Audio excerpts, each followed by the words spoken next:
His undefeated opponent makes his way to the red corner. From the Puente, California, representando el Ciudad de Mexico, Kevin Cloroformo Gudiño. A family affair for the 19-year-old Kevin Gudiño. Salvador Gudiño is his father with the sunglasses on his head. His brother Isaiah is a 15-year-old walking next to his dad. Is now Kevin Gudiño making the ring walk for the second time in his young professional career. He's a lefty. He got a first-round KO in his pro debut. That was at Fantasy Springs on the Golden Boy Fight Night card back in October. So he's been around the Southern California scene on the amateur side. He was part of Team USA. Wasn't part of the Olympic team, but was training with Team USA, all that stuff. So Gudiño, we've been told, has a good background, has a good attitude. Arnold Barboza managing him, getting good sparring in Southern California. So let's see what he has all about. His dad has roots in Mexico City. So kid looks sharp, though. Good outfit right there. Looking good, white and gold.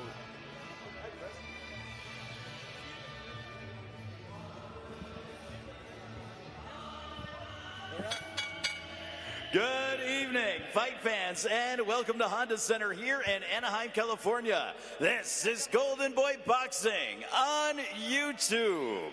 Our opening contest this evening is scheduled for 4 rounds of the Super Bantamweight division. Brought to you by Oscar de la Hoya's Golden Boy Promotions and presented by Golden Boy Promotions partner Riyadh Season.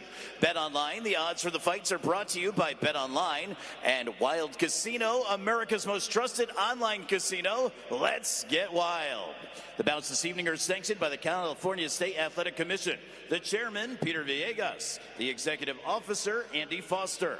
Your doctors at ringside are Paul Wallace, Tariq Khan, Andrew Guerrero, and Robert Ruelas. And the timers this evening, the man and woman on the bell, the world-famous Keenan Wright and Lorana Ganaway.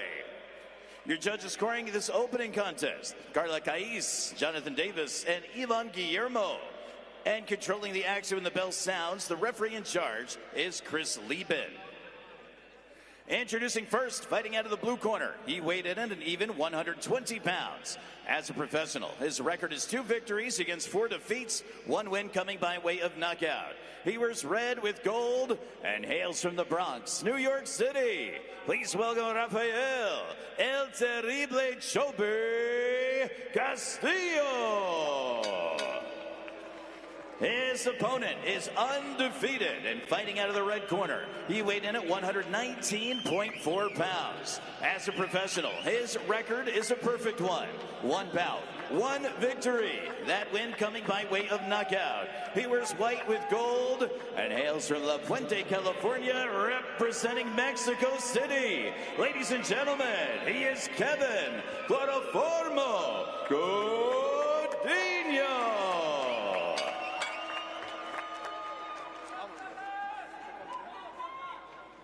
All right, gentlemen, let's bring it in. We went over the rules in the dressing room. Protect yourself at all times. Obey my commands at all times. Okay, your belt line's about the top of that logo right there. These shorts are a little high. The belt line's going to be about the middle there. Right there, that's your belt line. Okay, go ahead and touch gloves. Head back to your corner.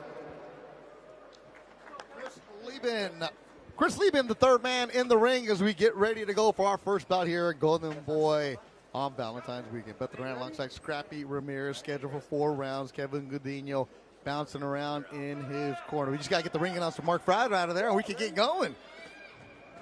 6 fights coming your way here on the YouTube portion. Gudiño, the southpaw, in the white. He's getting the veteran 35-year-old Rafael Castillo. Scrappy, you know this. When you're a youngster and they start testing you, they give you those salty vets or give you the weird, ugly angles that aren't going to make it easy. So what's Gudiño got to do first? Just stay relaxed and work behind the jab, feint, be patient. Gudiño started boxing at the age of 6. His nickname is Chloroform. Chloroformo, like the gas. It was given to him because the dad, took the son to a smoker in the backyard. They're like, hey, these little kids want to fight. You want to have your kid fight? He's like, hey, do you want to fight? He was like, yeah. So they found him a mouthpiece, and knocked the kid out at 6 years old. I was like joking with his dad. I'm like, man, father of the year, you're taking your kid to backyard smokers. He's like, just kids messing around. But after that, he really got into the sport, loved it, and he's been training ever since. And now good left hand from Gudiño. You got to start somewhere. As Castillo gets tagged with that left. Another left from Gudiño. Gudiño sitting on his punches, the 19-year-old.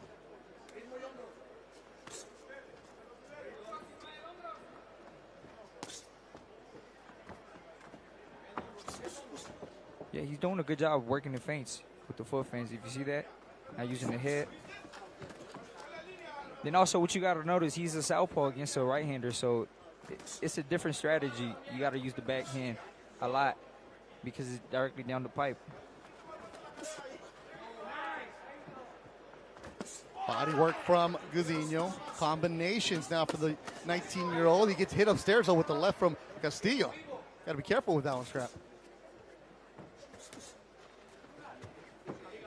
Because a guy like Castillo in the red trunks is just going to be winging punches. You got to be keeping your defense up. Right, staying alert. But I think it's more about understanding, being satisfied with 1 or 2 shots. You don't got to land the full combination, 4 shots. It's early in the round, so Gudiño needs to learn how to not be too selfish with those combinations because you're going to get caught if you stay in there for too long, especially early in the round. And that's the young process of a young fighter, learning how to adjust. You become a pro, the headgear's off, the gloves are smaller.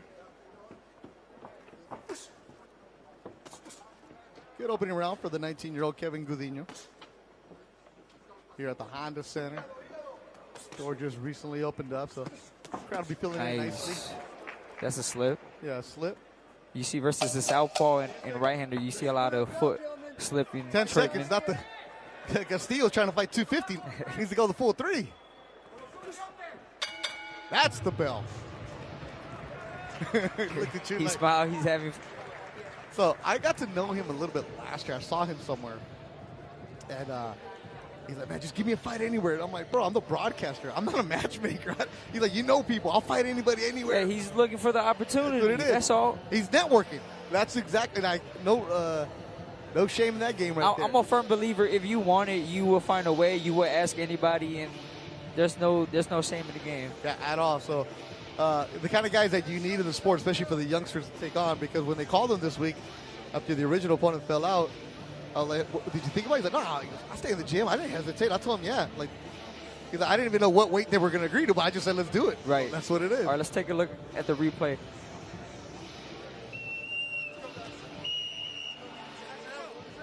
Let's see.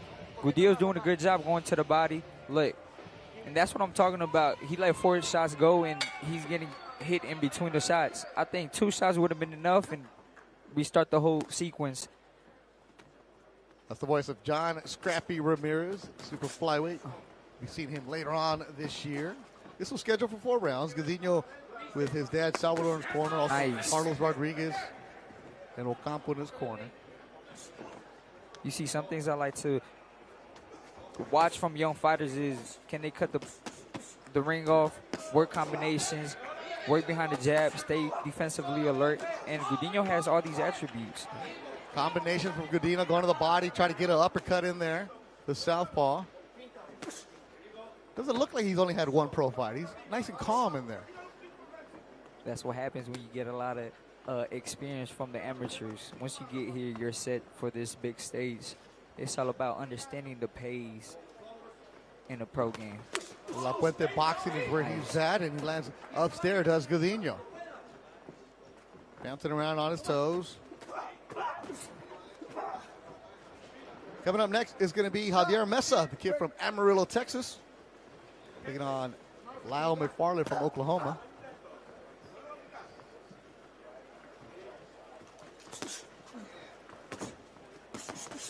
Nice. Combinations. Castillo rolls with it. Castillo's got the defensive side up. Nice angle by Gudiño, chasing him out. And here's the veteran trying to tie him up. Gudiño separates on his own. One thing I can say about Castillo is not skilled, but has the heart of a fighter. Oh, yeah. Nice left hand by Gudiño. Working upstairs, downstairs. Right back to the jab. Show me you want to be in. Oh, good angle. Body shot. Good angle by Gudiño. Getting tagged is Castillo with less than a minute to go in the second round. And now he's talking in there, being brave is That's the what you call 35-year-old. poker face by Castillo. Castillo's telling him it's not hurting me. Come on. And that could work on his favor if Gudiño doesn't stay composed and sticks to the game plan. Nice job. Yeah, Castillo comes in to make it hard for you. He's 2-4.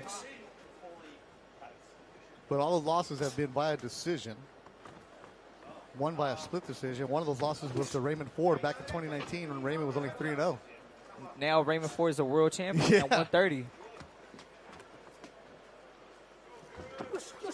Nice. Chasing him out with the 1-2-1.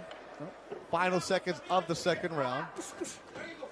Gudiño getting quality resistance tonight from Rafael Castillo. Good job by Gudiño by being physical in the pocket. You don't really see young fighters be physical in the pocket. They kind of wait for the referee to tell them break and restart the sequence. It's the third round. So far, it's a good fight.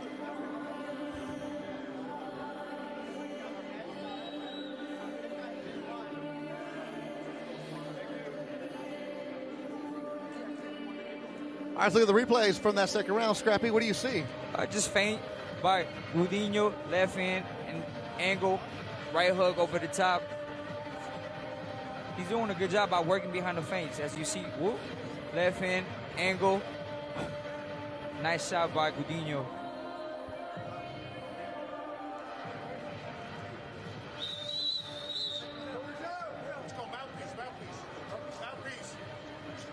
Third round coming your way.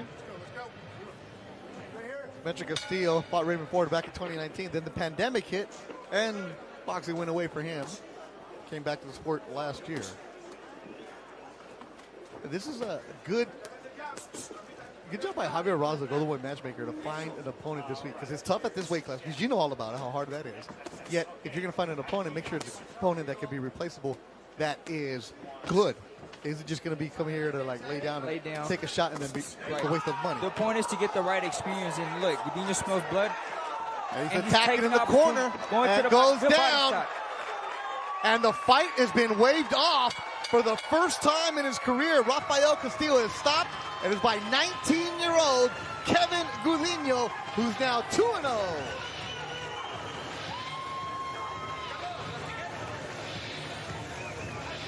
I think it was a good stoppage. Maybe a little earlier, but this was going to happen sooner than later. Good job by Gudiño. And Gudiño just jumped on him right away to start that round. Let's look at the highlight for it. The replay. Look, he smelled blood, left hand. But just chasing and staying constantly on Castillo and not pressing the brake. I mean, he saw the opportunity and he took it. 35 seconds of the third round is the official stoppage. Body shot. That was the shot right there, the left body shot. And the 19-year-old, no big celebration. Like, okay, I took care of business like I was supposed to. Sportsmanship between the two. Rafael Castillo. It's a great start to a great career. He has the fundamental attributes to be something special in his game. He needs to be polished, but give it time.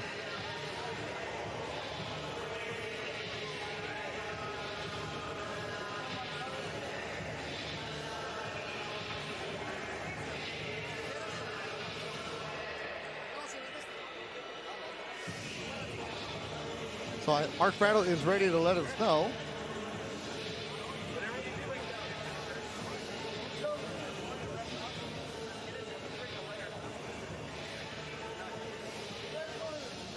All right, Mark Fratto ready to make it official. Ladies and gentlemen, the referee in charge, Chris Lieben, calls for a halt to this contest. Your official time, 35 seconds in round number 3.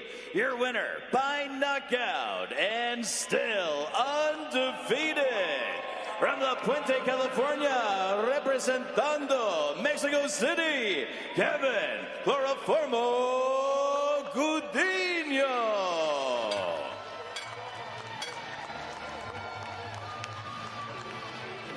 Kevin Gudinho, the 19-year-old, gets some words from Rafael Castillo, so he's now 2-0.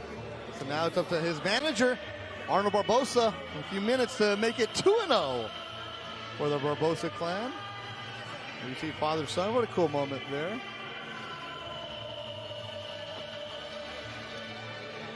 I enjoy watching these duels, you know, father-son. I would like to have something like that, you know. But in a good way, though. In a good way. Because how many father-sons in boxing where they don't talk to each other anymore? Right. You see all the cases. But yeah. But and have a good moment like that. What's the best way to have the person that really cares about you in the corner? All right, that's the first fight, Gudinho. The main event here on the YouTube is going to be Yair Gallardo from Chihuahua and Carlos Miranda.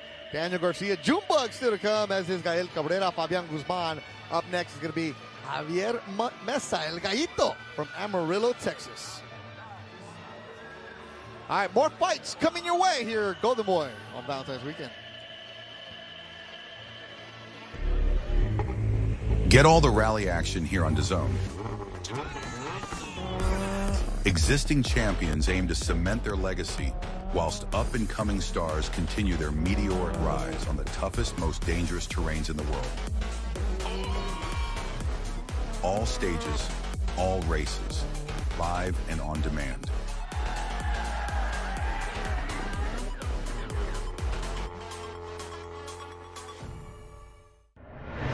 "47 years of promoting boxing.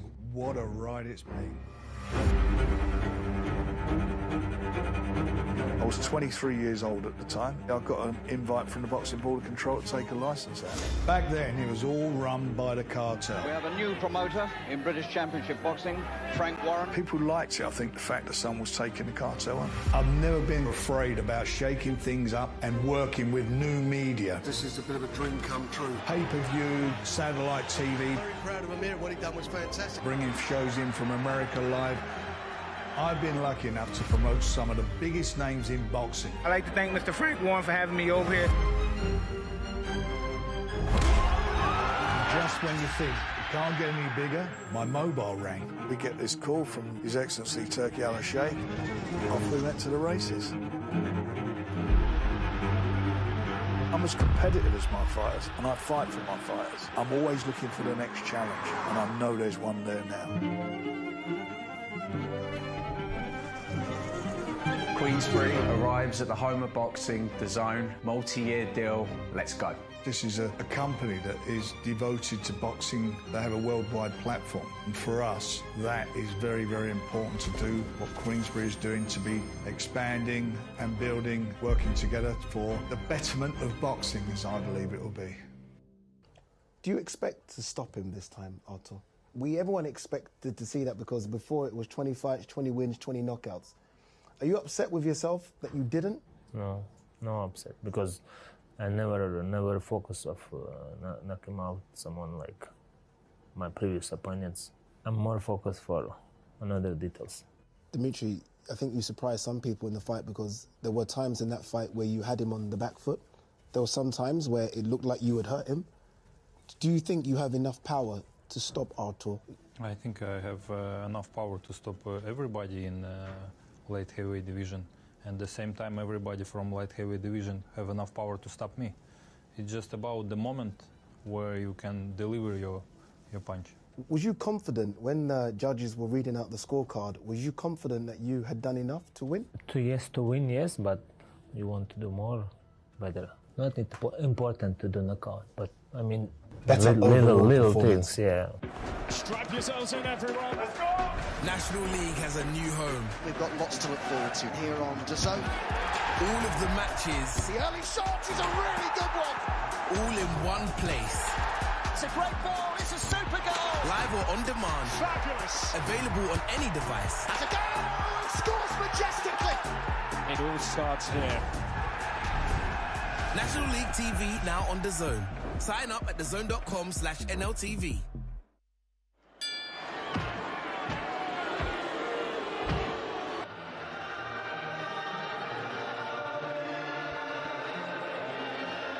Am I live? Am I live? I know I'm live because Scrappy doesn't stop. He stays live right there.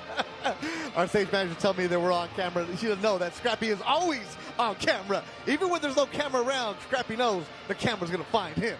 That's something like that. Something like that. Yeah. My partner today is Scrappy Ramirez. You'll be seeing him in action later on this year. But tonight we have 5 more fights coming your way here on the Golden Boy YouTube portion. And you saw that commercial. DAZN is super busy, as DAZN is going to be busy all year long, and it's going to be where you need to watch tonight's fights. Here from the Honda Center in Orange County, you need to make sure you have the DAZN app at 5 o'clock is when Joel Duarte opens that up. And then it's going to be Oscar Duarte against Miguel Madueno in the minute. What, you just like the mayor here? You're waving to everybody?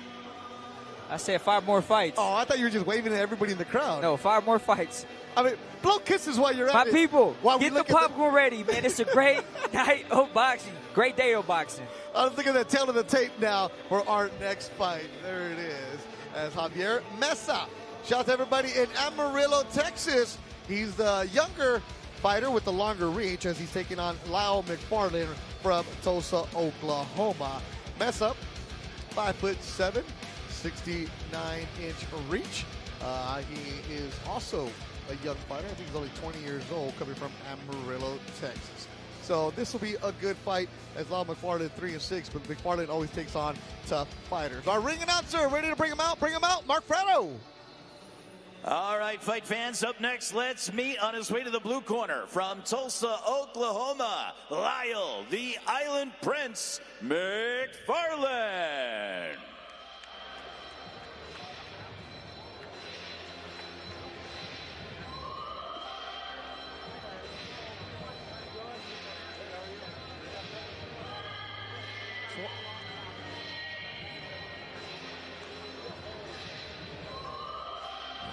.28-year-old Lyle McFarland.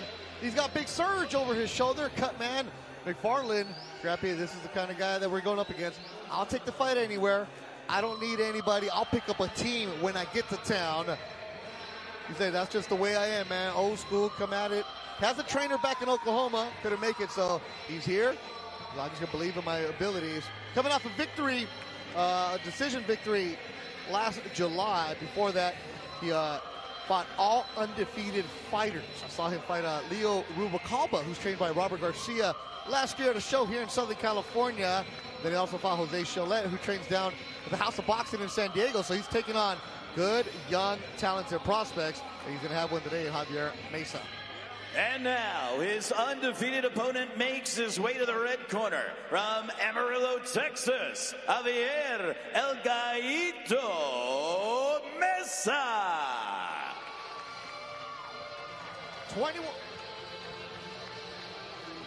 21-year-old Javier Mesa, Amarillo, Texas. Amarillo in the morning, right? You got to go like the song. But he trains in Indio, California.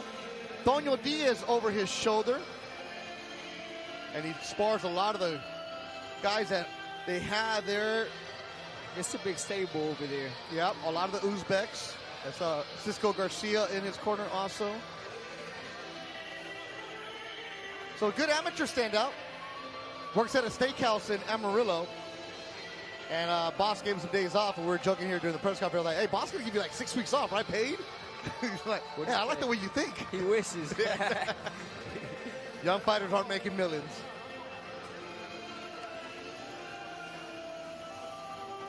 He got a KO in his pro debut. That was in December on the Golden Boy Fight Night card. See what he does in his second one. Ladies and gentlemen, the action continues from the center of the ring here at the Honda Center in Anaheim, California. This is Golden Boy Boxing on YouTube. Our next contest is scheduled for 4 rounds in the welterweight division. Brought to you by Oscar De La Hoya's Golden Boy Promotions and presented by Golden Boy Promotions partner Riyadh Season. BetOnline, odds for the fights are brought to you by BetOnline. And Wild Casino, America's most trusted online casino. Let's get wild. The judges scoring this contest are Jonathan Davis, Jack Reese, and Martha Tremblay. And controlling the action at the sound of the bell, the referee in charge is Ray Armendariz. Introducing first, fighting out of the blue corner. He weighed in at 142.2 pounds. As a professional, his record stands at 3 victories, 6 defeats, 1 win by knockout, and 1 no contest. He wears black with white and gold and hails from Tulsa, Oklahoma. Ladies and gentlemen, Lyle, the Island Prince, McFarland. His opponent is undefeated, fighting out of the red corner. He weighed in at 143.6 pounds. As a professional, his record stands at 1-0. That victory coming by way of knockout. He wears the red, white, and green of Mexico and represents Amarillo, Texas. Please welcome Javier El Gallito Mesa.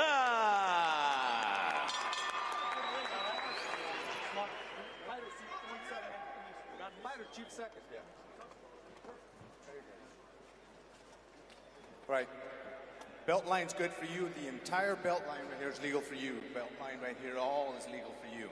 Giving you instructions in the dressing room. I expect a fair, clean fight. Touch them up if you want. Back to your corners. Ray Armendariz, our third man in the ring. Jack Reese, recently retired as a ref, is now the judge. Jonathan Davis and Martha Tremblay, also judge of the day. Lorana Ganaway, our timekeeper, alongside Keenan Wright. Let's get going. Our second bout of the afternoon, the super lightweight division. Mesa taking on McFarland, and scheduled for 4 rounds. El Gallito in the Mexico green, white, and red against Oklahoma's Lyle McFarland in the black with yellow. Nice. Came out catching shots early. Setting the tone late.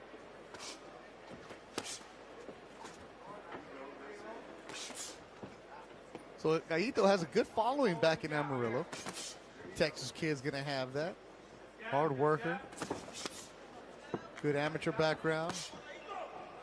But we didn't get to see much. You're not going to see much in your pro debut. Let's see what he gets now against Lyle McFarland, who has 9 pro fights. Body shot right away from Mesa. Yeah, Mesa came in, he setting the tone early, catching shots and going to the body.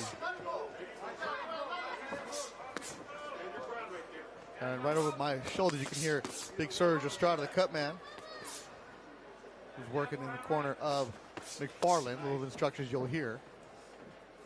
Something interesting, he says, stand your ground. It's only the first round, so, you know, both fighters have energy. It's okay to use your legs early in the rounds, you know, stick and move. Obviously, Mesa is more experienced. He's comfortable catching shots.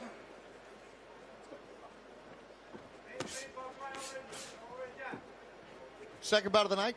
After this is going to be Fabian Guzman, then Gael Cabrera. Still got Jumbo Garcia and Yair Gallardo to go here on YouTube. The broadcast live on DAZN at 5 o'clock, and that's where you're going to see the main event, Oscar Duarte and Miguel Madueno. So when you get your first fight out of the way, the second one is like, okay, let's figure some things out, right? Well, see what's going on. Let's keep going. Let's see what's the next task. Okay. I really like the pace Mesa's fighting on right now. It's really slow, but still aggressive. Yeah, nice and calm. Calm. But he's still in the line of fire. Again, being aggressive, look, using the feet to create space. Got the 806 on the back of his trunks, representing where he's from. His body work again from Mesa. He's really sitting behind those shots as well. Yeah, his pro debut.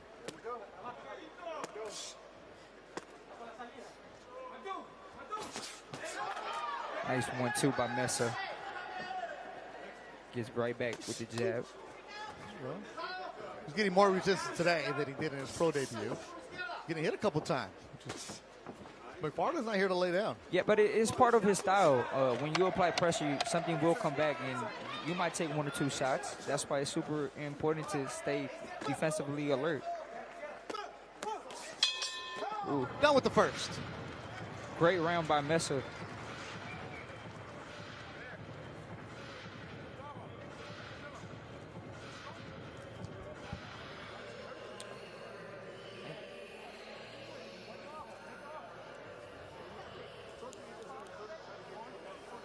All right, Antonio Diaz giving the instruction. Look at these replays here, Scrappy. Let's go back. Let's see. Stepping up, under control. Staying patient. Jab, body. I like the body shots. I think those are being effective early in the first round. That was a 1-2 jab. Good job by staying composed. All right, so he'll be headed to the second round for the first time in his career. And mentioned Lyle McFarland is a tougher opponent. Look how relaxed he looks in the corner. That's a confident fighter right there. Nice and calm is Javier El Mesa. Gallito, right? El Gallito.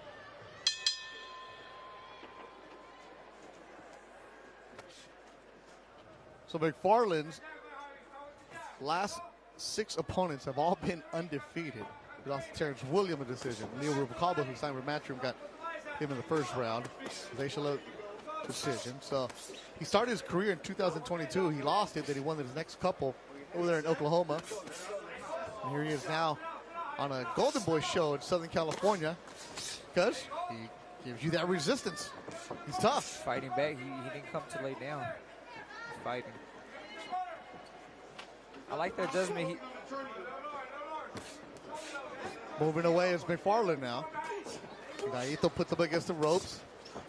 McFarland winging a shot. Body work. You can hear the thud from the punches of Javier Mesa. Yeah, those shots are with bad intentions by Mesa.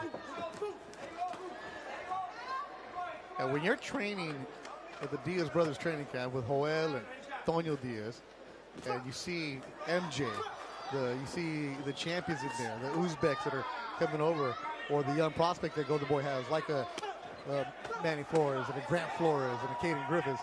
Like, you got to step your game up, and Mesa, from what I've been told, has been doing that in camp. You know, you work with Julian Chua, and you work with so many different trainers where it's like not all trainers are going to take on anybody. No, some trainers are picky. Obviously, if you have a big stable, you want to spend time on, obviously. Oh, good right hand there, Scrappy. McFarland ate that. That's down. I think he's hurt. It was a slip. It was a slip. Amandari's the referee. Jump on it. Mason's doing a good job by staying composed. He knows he hurt him, but he's not going wild. Yeah, McFarland breathing heavy, and he's not slow trying approach. He's just trying to hold on. Less than a minute to go in the second round. You're right, Scrappy. McFarland looked like he got tagged. Something's wrong with him. He's hurt. Probably a body shot. He's been digging to the body. And he's just trying to survive. Oh, there you go. He goes through the ropes, and it is over. Oh. It is over. Javier Mesa with a second round KO. He's now 2-0. Amarillo, Texas, stand up for El Gallito. .215 of the second round. And you saw it early, Scrappy, right when the slip. You're like, he's not right, and the fight gets ended.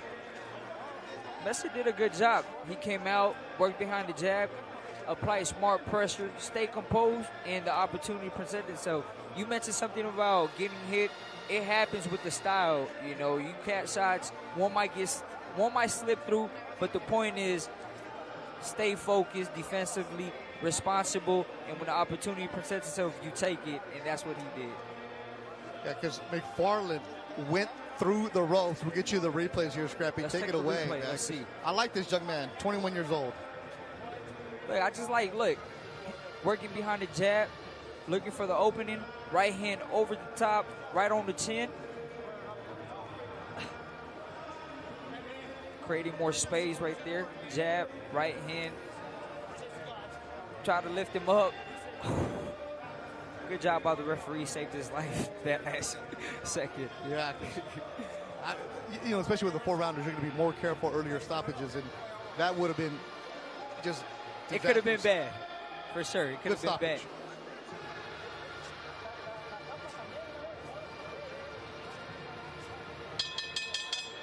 Ladies and gentlemen, the referee in charge, Ray Armendariz, calls for a halt to this contest. Your official time, 2 minutes, 15 seconds. And round number 2, your winner by knockout and still undefeated from Amarillo, Texas, Javier El Gallito Mesa.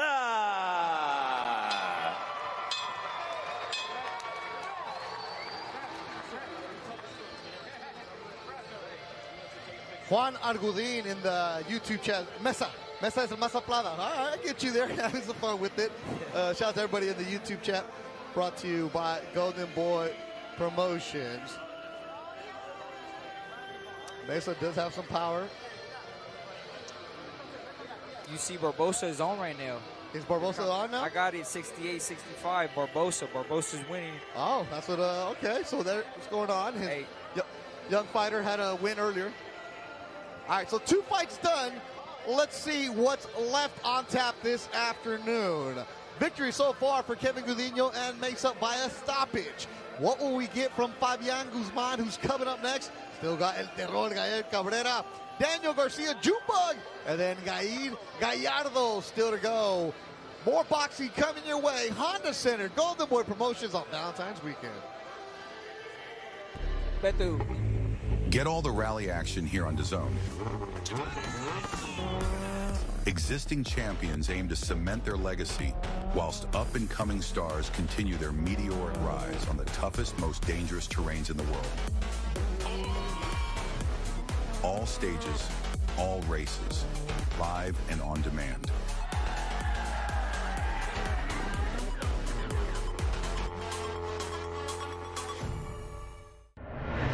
"47 years of promoting boxing.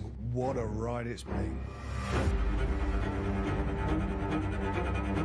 I was 23 years old at the time. I got an invite from the Boxing Board of Control to take a license out. Back then, it was all run by the cartel. We have a new promoter in British Championship Boxing, Frank Warren. People liked it, I think, the fact that someone was taking the cartel on. I've never been afraid about shaking things up and working with new media. This is a bit of a dream come true. Pay-per-view, satellite TV. Very proud of Amir. What he done was fantastic. Bringing shows in from America Live. I've been lucky enough to promote some of the biggest names in boxing. I'd like to thank Mr. Frank Warren for having me over here. Just when you think it can't get any bigger, my mobile rang. We get this call from His Excellency Turki Al-Sheikh. Off we went to the races. I'm as competitive as my fighters, and I fight for my fighters. I'm always looking for the next challenge, and I know there's one there now. Queensbury arrives at the home of boxing, DAZN, multi-year deal. Let's go. This is a company that is devoted to boxing. They have a worldwide platform. And for us, that is very, very important to do what Queensbury is doing, to be expanding and building, working together for the betterment of boxing, as I believe it will be. Was you surprised with anything that Dimitri did? You would have watched his fights before, but you only know someone when you're in the ring in a real fight. Of course, he did a good job. Like, I mean, they prepared good, not like stronger or faster, but everything like you know, more all skills, like when all performance. I mean, you know, one of the hardest hitters in boxing, right? His record before you, he knocked everyone out. Was he stronger than you thought? Did he hit harder than you thought? I was expecting that he's strong, and he was strong. He's won the first fight. You go into this one with a different type of pressure. To lose again would be a bit of a damage to your career. Is more pressure on you to win this time? Was it the same as it was before? The same pressure from outside. I always doesn't like to lose, you know, and I don't want. And of course, every lose could damage you. But I'm not focusing on this now. Strap yourselves in, everyone. Let's go!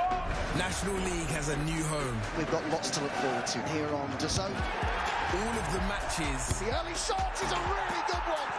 All in one place. It's a great ball. It's a super goal. Live or on demand. Fabulous. Available on any device. Has a goal and scores majestically. It all starts here. National League TV now on DAZN. Sign up at DAZN.com/NLTV.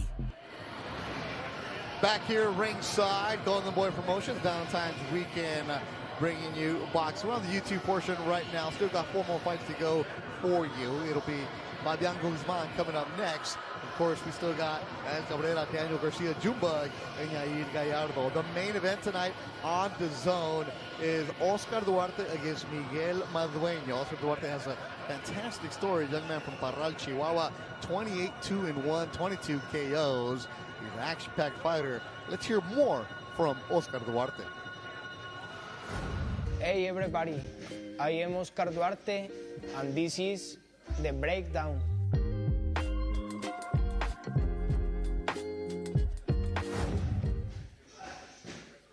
Ahí lo que pasaba por mi cabeza era la victoria. Era lo único que tenía en mi mente, ganar esa pelea. Sabía que no iba a ser una pelea fácil. Jojo Díaz es un gran peleador, muy experimentado, con mucha experiencia. Pero yo venía de una derrota, entonces yo sé que pues una derrota no me define porque soy un guerrero y esta era la pelea donde yo me iba a mostrar a mí mismo de que era capaz de hacer mucho. Y ahí empecé desde el principio a tirar mis golpes con confianza.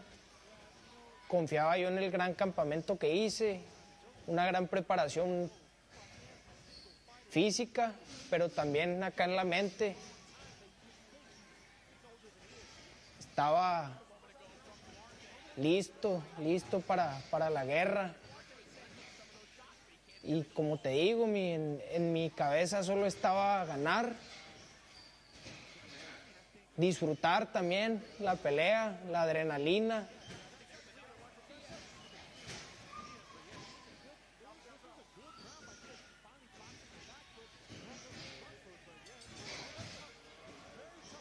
Yo venía muy bien preparado, entonces estuvo moviendo los primeros rounds, estuvo moviendo. Le empecé a meter al cuerpo para bajarlo y ya cuando lo bajé y lo tenía parado, ahí le empecé a tupir mis golpes.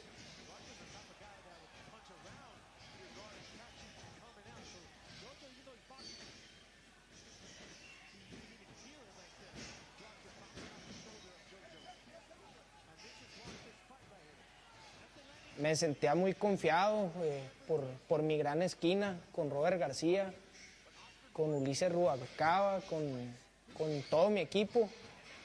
Hicimos una gran preparación, entonces yo estaba confiado y disfrutando la pelea.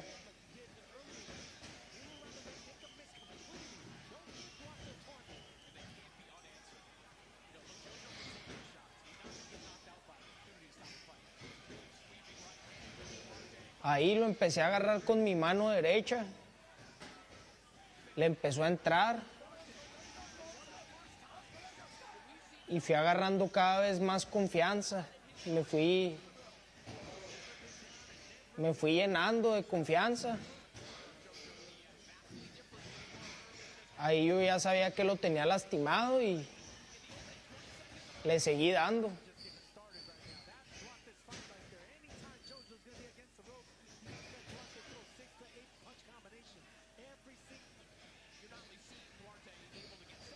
Respondía muy bien, ahí lo agarré, lo lastimé, ahí me di cuenta, pero Jojo es un peleador muy experimentado, que sabía que no podía hacer nada de confianza porque si cometí un error me lo iba a hacer pagar, entonces estaba yo muy concentrado y me estaba hirviendo la sangre porque quería el knockout.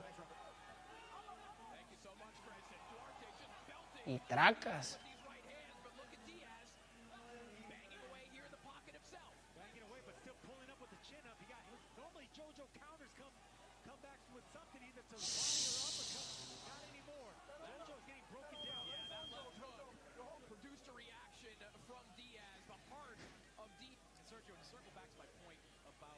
Yo creo que la clave ahí fue el golpe al cuerpo, porque trae una gran condición y ahí paran la pelea.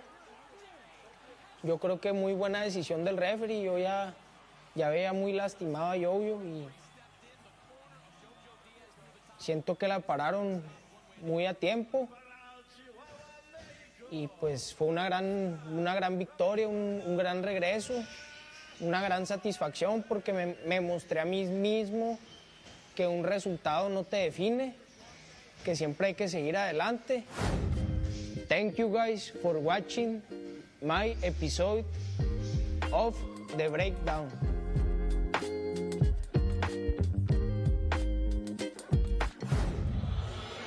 I love to see the growth of Oscar Duarte, who started his career with Golden Boy at the old LA Fight Club that we had at the Velasco Theater. Came in as an opponent. Look where he's at now. Good breakdown of him and Jojo Diaz. So Duarte, the main event later on tonight against Miguel Madueno. You'll need the DAZN app to check that one out. That's at 5 o'clock. But right here on the YouTube portion, we have 4 more fights coming your way. Let's look at the tail of the tape for our next one, which is going to be Fabian Guzman taking on Daniel Lim, the Filipino. Guzman, the much taller fighter, and he has a slight reach advantage, 21 years old, from Orange, California, right down the street. Lim is from the Philippines, was living in Florida, but now he's in Southern California, goes to spars every now and then at Wild Card, so it'll be interesting to see how this one goes on. Our ring announcer, Mark Prado, ready to bring them out. All right, fight fans, let's meet the next warrior on his way to the blue corner. From Don Carlos in the Philippines, now Los Angeles, Daniel D. Lion Lim.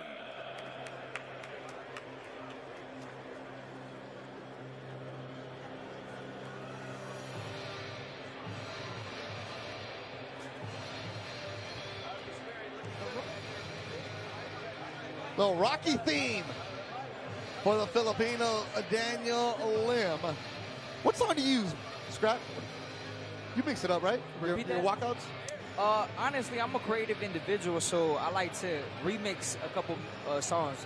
So, for example, my last walkout was I did Michael Jackson, Beat It, and yeah, having fun with what I do. Part of the deal right there. Have some fun. So the Filipino is in his corner. Who's he taking on? And now his undefeated opponent makes his way to the red corner from Orange, California, Fabian Guzman. 6-0, 6 KOs. 5 minutes away is where he grew up, Fabian Guzman. He has Archimedes Garcia, Juvencio Santos, and Jose de Jesus Estrada in his corner. SOA Boxing management group, they're behind him. Trains at the same place where Alexis Rocha trains. Lex will be part of the DAZN broadcast later on this afternoon. Guzman, scheduled for 6 rounds in the middleweight division. Coming out to Tigres del Norte. Last time he was in the ring, he got a second round stoppage. That was in December at the Toyota Arena. That was a Rocha Curiel main event. That was a heck of a fight. It was a draw. Hopefully they run that one back.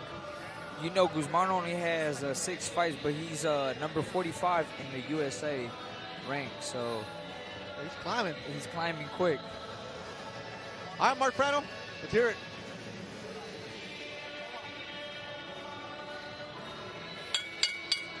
Ladies and gentlemen, the action continues from the center of the ring here at the Honda Center in Anaheim, California.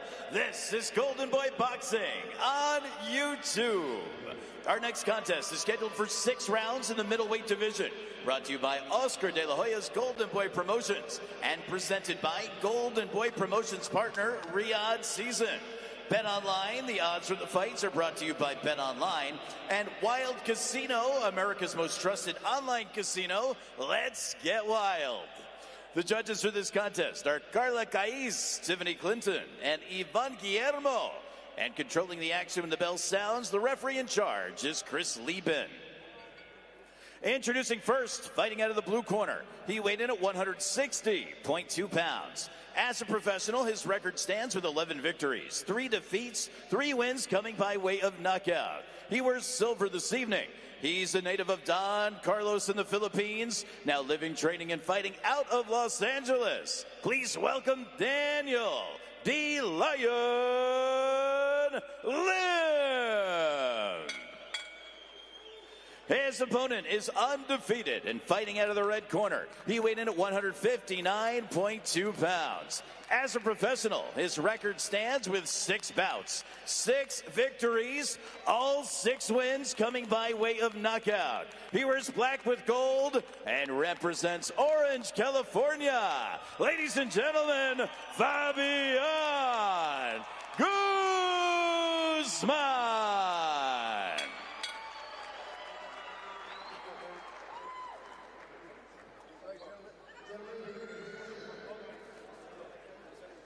Gentlemen, bring it into center.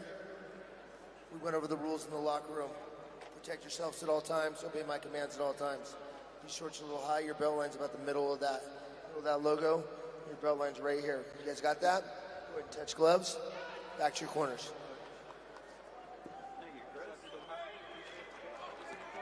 Chris Lieben, the third man in the ring. Tiffany Clinton, Carla Caiz, and Ivan Guillermo are judges for this one, scheduled for 6 rounds in the middleweight division.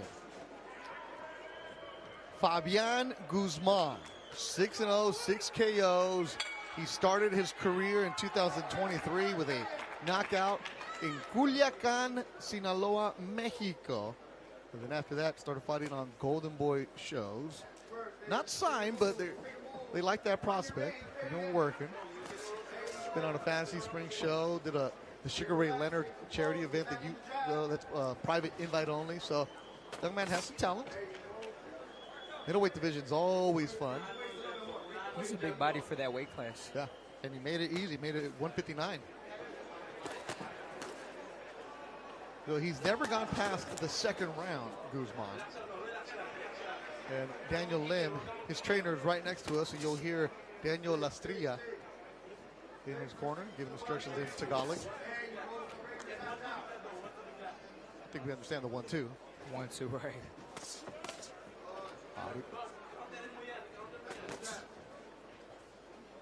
Lim was living in Florida, now in Southern California. The one fight I did find of his, he just throws overhands trying to land and connect them. Well, in this case, you will see a lot of overhands and just jumping in with those shots because of the height difference. For Lim, 11-3, 3 stoppages. Got uppercut from Lim. There's the overhands we were talking about. That's what we were talking about earlier, fighting awkward styles. You don't. Some styles you don't see. Yeah. Caught with the left by Guzman. Body work upstairs again, Guzman. Lim in trouble in the corner, and he goes down in the first. Body shot drops him.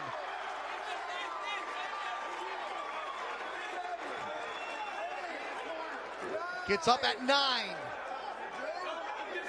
Right at 9.5, he got up less than a minute to go.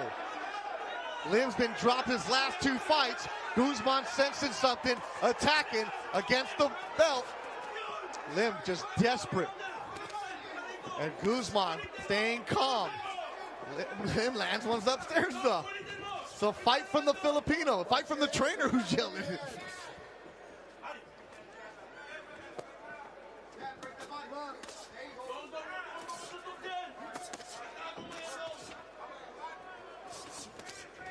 There we go. Guzman upstairs. Lim, more punishment. He's trying to survive. I don't know how much more punishment Lieben's going to let Lim take. I think at this point, 10 seconds to go, and there he is, down for the second time in the round, and I don't think he's going to get up. Lieben counting. Man, Lim is tough. Holy smokes, this guy gets up, and Lieben stops it. First round stoppage for Fabian Guzman. He's now 7-0, 7 KOs.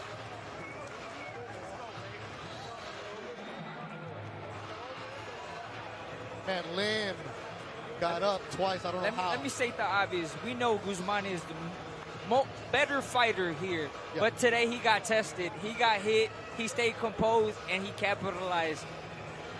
Yeah, he did get hit a couple times. 2:59 of the first round. Look at this highlight, Scrappy. I mean, good job by doubling the body shot coming up. That's the thing. Look, Lim just staying low. It's kind of hard to touch, but Guzman did a good job by staying composed, using his forearm and creating those openings to the body and doubling up the shots. Well, Guzman gets the crowd. Most of the people in the building went out for him. And for the third straight fight, Lim has been stopped. You always wonder what would a fighter do if he gets hurt? Well, you know that he will stay composed and he will stick to the game plan, and that's what he did. So Fabian Guzman, you're right, Scrappy. He did hit a couple of times. Yeah, no, but Guzman got hurt. Yeah, I saw the knees buckled, and he didn't panic. Stay calm. He didn't panic. He stayed calm. Yeah, he goes and does some sparring with Robert Garcia's guys out there in Moreno Valley.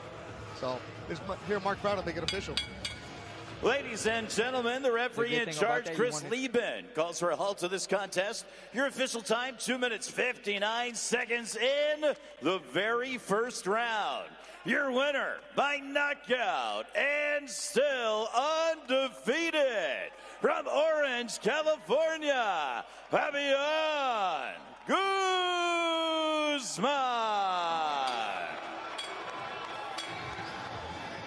Good job by Lieben stopping it right at 2:59. Lim didn't take any more punishment. So Guzman with his team, SOA team, is going to take the team picture. There's his manager, Abraham, suit, and his team around him. Archimedes Garcia, Santos, and Estrada. All right, 3 fights done, 3 more to go here on YouTube. Let's give you a recap of what we've had so far. Hey, 3 of them, 3 knockouts. Kevin Gudinho got one in the third. Mesa stopped it in the second. Guzman stopped it in the first. What will we get next? Gael Cabrera, Jumba Garcia, and Yair Gallardo still to come here. Golden Boy Promotions, Valentine's Weekend Boxing from the Honda Center. Get all the rally action here on DAZN. Existing champions aim to cement their legacy, whilst up-and-coming stars continue their meteoric rise on the toughest, most dangerous terrains in the world. All stages, all races, live and on demand.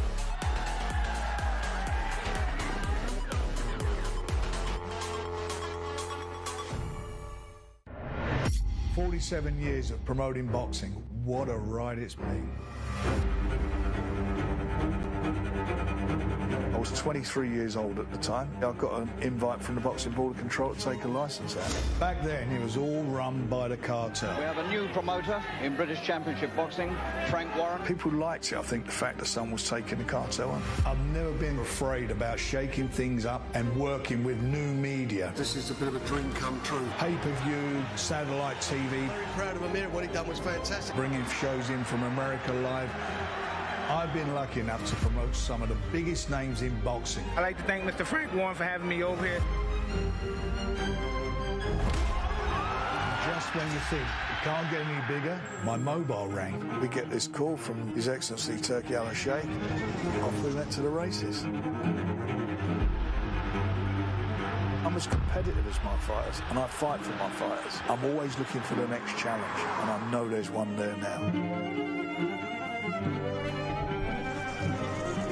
Queen's Queensbury arrives at the home of boxing, DAZN, multi-year deal, let's go. This is a company that is devoted to boxing. They have a worldwide platform. And for us, that is very, very important to do what Queensbury is doing, to be expanding and building, working together for the betterment of boxing, as I believe it will be. Do you expect to stop him this time, Artur? Everyone expected to see that because before it was 20 fights, 20 wins, 20 knockouts. Are you upset with yourself that you didn't? No upset, because I never focus of knocking out someone like my previous opponents. I'm more focused for another details. Dimitri, I think you surprised some people in the fight because there were times in that fight where you had him on the back foot. There were some times where it looked like you had hurt him. Do you think you have enough power to stop Artur? I think I have enough power to stop everybody in light heavyweight division. And at the same time, everybody from light heavyweight division have enough power to stop me. It's just about the moment where you can deliver your punch. Was you confident when the judges were reading out the scorecard? Was you confident that you had done enough to win? To win, yes, but you want to do more, better. Not important to do knockout, but I mean, little things, yeah. Strap yourselves in, everyone. Let's go! National League has a new home. We've got lots to look forward to here on DAZN. All of the matches. The early shot is a really good one. All in one place. It's a great ball. It's a super goal. Live or on demand. Fabulous. Available on any device. It's a goal. It scores majestically. It all starts here. National League TV now on DAZN. Sign up at DAZN.com/NLTV.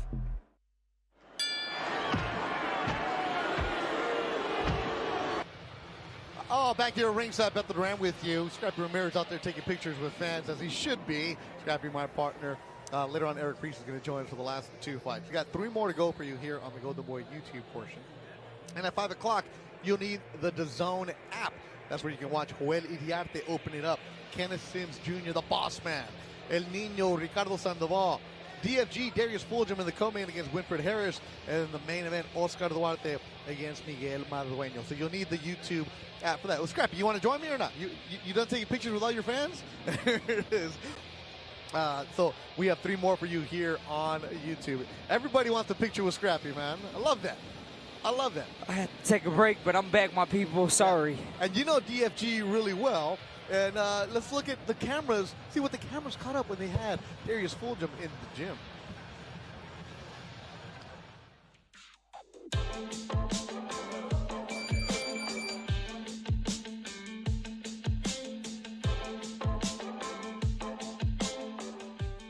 This is honestly probably the best that I've felt going to any fight, you know. Most prepared, come off the last victory. Ali said, sacrifice now, live the rest of your life as a champion. And that hasn't resonated more true to me now than ever in my life. And so, 2024 all about sacrificing. See the bigger picture, and we're just going to keep attacking. Darius is he's a pressure fighter without reckless pressure. Relentless pressure, even though it may not look like it from the outside. He has a habit of trying to stay in range to always create a mental pressure during the fight, the entirety of the fight.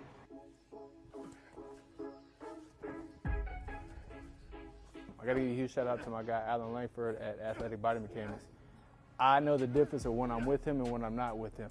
You know, I can feel it in my body and how I perform day in and day out. And so huge shout out to him. He's been a huge help.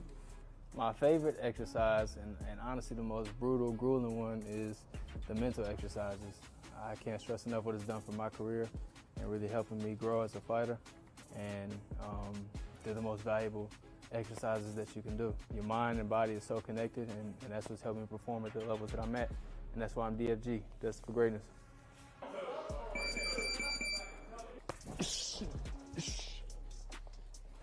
Coach, I just kind of what we've been working on is different variations of punches, right? Delivery of different punches and putting combinations together a little better.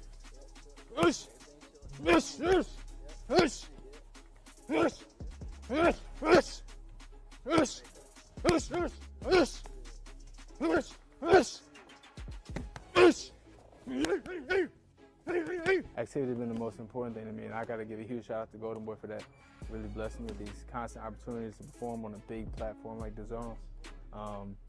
Every fight I can understand, after each fight, we just like level up. And after every fight, I just feel like I just unlocked a new level.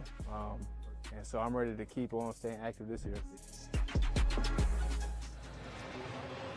13-0, 11 KOs. DFG, you'll see him later on tonight as he's the co-main. And you know him, Scrappy, you guys have the same management team. That kid works hard. Works hard, and he believes in himself. I think that's the most important attribute. Yeah, he was recently the main event on Golden Boy Fight Night. Now he's here on a Saturday where you want to be. That's coming up later on, but let's look at the tail of the tape for our next fight. It's going to be Gael Cabrera, 6-0, 4 KOs, taking on the veteran Roberto Ucheta from Mexico. And the height advantage is on the side of Gael. The age is 34 years old for Ucheta. Our ring announcer, Mark Prado, is ready to bring out the fighters. Fans, our next fighter makes his way to the blue corner from Mexico City, Distrito Federal de Mexico, Roberto El Escorpión Pucheta.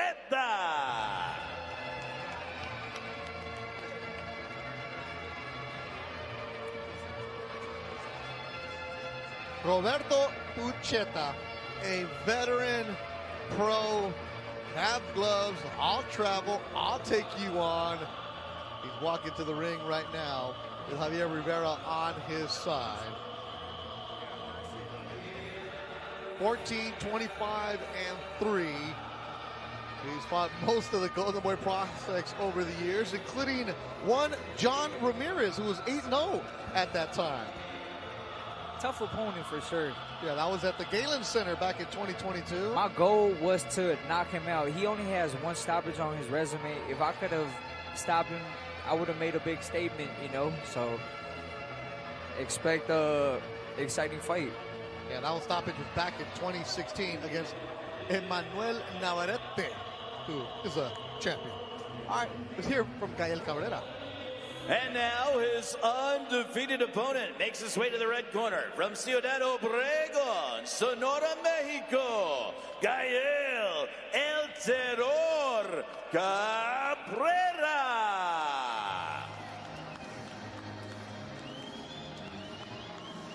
The Terror, El Terror, Gael Cabrera, Ciudad Obregón, Sonora, Mexico. Now training in Southern California with Hector Lopez, who trains Alexis Rocha. He's also got Francisco Espinosa in his corner, along with Brian Pinzon. Gael bounces around. I like his attitude, Scrappy. When I see him, I think of a shark. You know why? Because whenever he smells blood, he goes for the kill. Yes, he does. 6-0, 4 KOs, including the last 2. In his last fight in December, he knocked out the Filipino Diagan, who was tough. You're right, he goes for he's fun. Oscar De La Hoya really high on this young 20-year-old, El Terror. He's all action. This should be a good one. He's from Hermosillo, right? Sonora, but he trains in Hermosillo also. Hermosillo. Yeah, Ciudad Obregón, so like that's south, and it's all over there. Ladies and gentlemen, good evening once again from the center of the ring here at the Honda Center in Anaheim, California. This is Golden Boy Boxing on YouTube.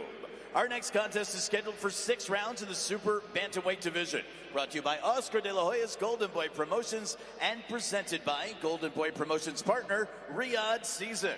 Bet Online, the odds for the fights are brought to you by Bet Online. And Wild Casino, America's most trusted online casino. Let's get wild. The judges scoring this contest are Jonathan Davis, Jack Reese, and Martha Tremblay. And controlling the action when the bell sounds, the referee in charge is Ray Armendariz. Introducing first, fighting out of the blue corner. He weighed in at 120.8 pounds. As a professional, his record stands at 14 victories, 25 defeats, 3 draws, 8 wins coming by way of knockout. He wears black and silver and hails from Mexico City, Distrito Federal de Mexico. Please welcome Roberto El Escorpión Pucheta. His opponent is undefeated, fighting out of the red corner. He weighed in at 121.8 pounds. As a professional, his record stands with 6 bouts, 6 victories, 4 wins coming by way of knockout. He wears red with pink this Valentine's Day weekend and hails from Ciudad Obregón, Sonora, Mexico. Ladies and gentlemen, Gael El Terror Cabrera.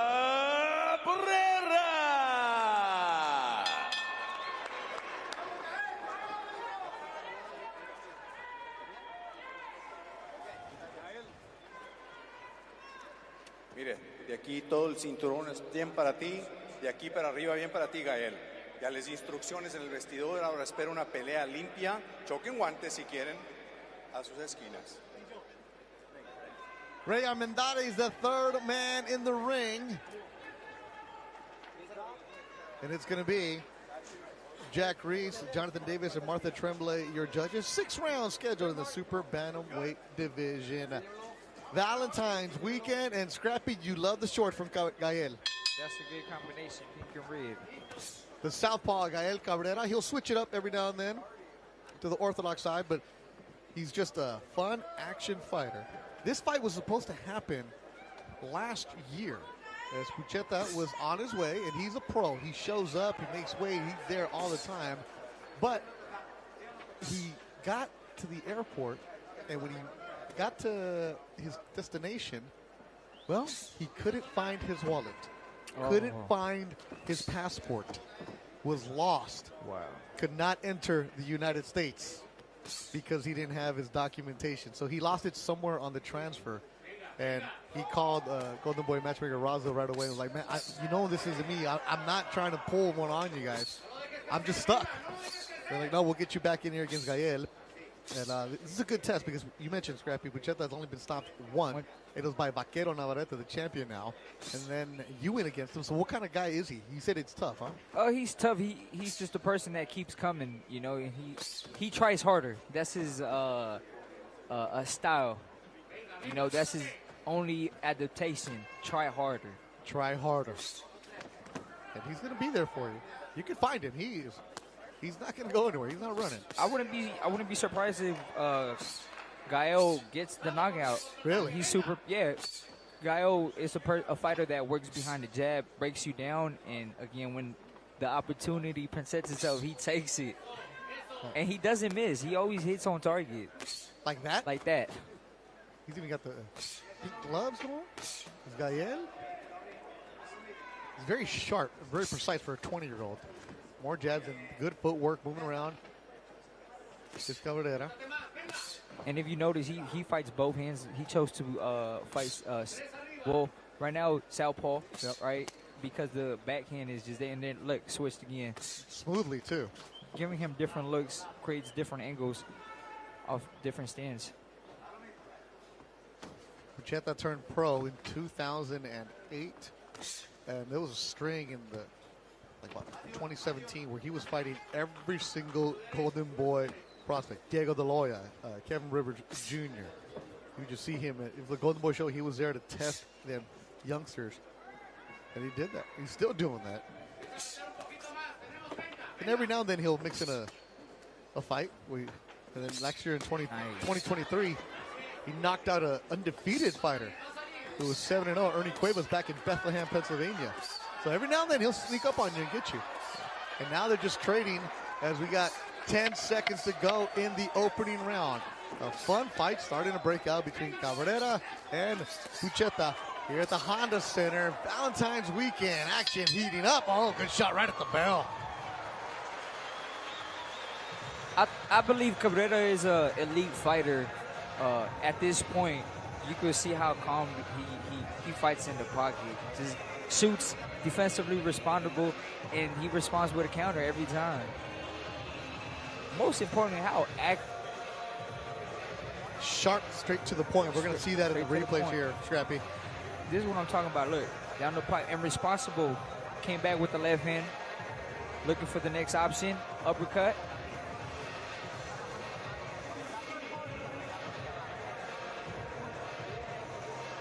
There's that shot right at the bad ball. intentions every shot by Cabreras.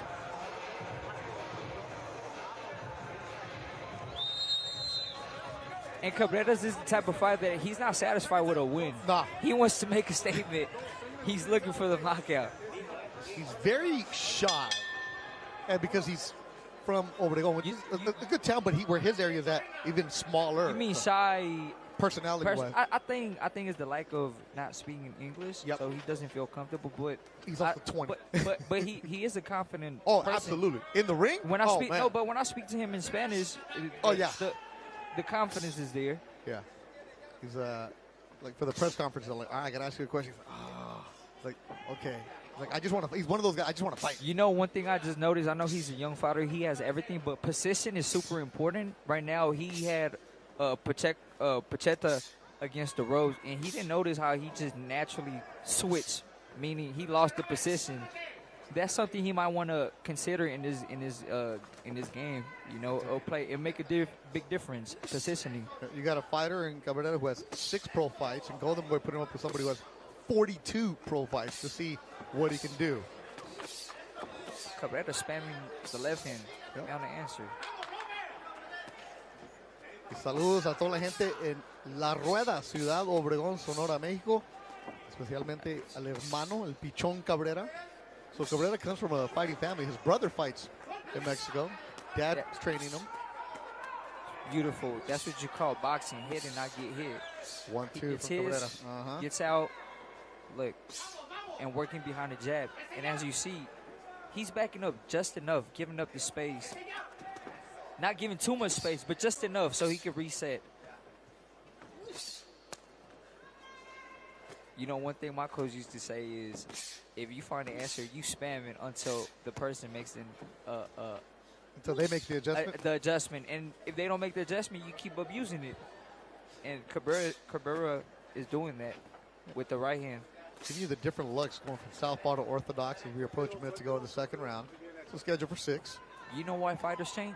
Switch stands? I know a lot of the young fighters are doing that. You're one of those guys that does it. So changing stands create different angles, different openings, right? That's one. And 2, also you create a different look. So it's hard for a fighter to capture someone's pattern. Right? If you keep doing the same thing over and over and over, I mean, over a round, I'm gonna get the hang of it. But if you keep switching it, then you start confusing your opponent. But not everybody can do it in a smooth and effective way. No. Upstairs from Cabrera. Pucheta wears that hook. What about being calm? Put him into the corner. Pucheta gets out of that corner. I see what you're talking about, Scrappy. Let him go. Final seconds of the second round. This was scheduled for 6. Honda Center, Golden Boy Promotions on Valentine's weekend. And like I said earlier, his only adaptation will be try harder. And you saw that last 10 seconds. He got hit with a couple shots, and Pucheta came back.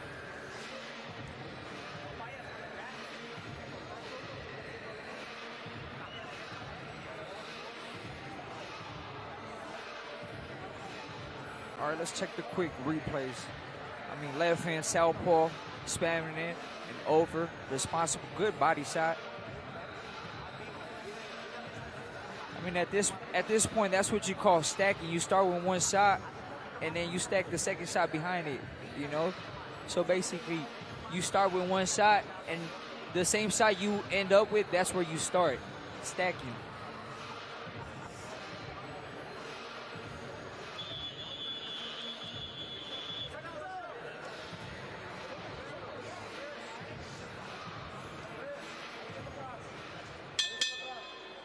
Third round of action. This is our third fight of the afternoon. Got victories for Kevin Gudiño, a third round stoppage. Javier Mesa got the second round stoppage. And Fabian Guzman, in the previous fight, got a first round KO. So we got 3 more. Right now we're watching Gael Cabrera and the veteran Roberto Pucheta. Daniel Garcia Junebug, representing Denver, Colorado, is coming up next. And then we still got Yair Gallardo in the cruiserweight division from Chihuahua, Mexico. At 5 o'clock, DAZN is what you'll need. You'll need the DAZN app to watch Oscar Duarte against Miguel Madueno. Also, DFG And Nino Ricardo Sandoval, the boss man, Ken Sims Jr., and Joel Iriarte opens up the broadcast. Cabrera, body shot, bouncing, effective, doing what he wants, in control of this fight. I really like Cabrera. He's really setting up traps at this point. He will feint you down one way, make you believe that's where he's going to come up top. 34-year-old Roberto Pucheta. He goes up against the young prospects. He makes it difficult, but he's not making anything difficult tonight. Cabrera doing whatever he wants, moving any way he wants. You know the saying, right? A fun fighter, a happy fighter is a dangerous fighter. This is where Cabrera wants to be, in that zone. Golden Boy signed him before he even turned pro. Usually wait a couple fights to see what you have, though. They signed him right away.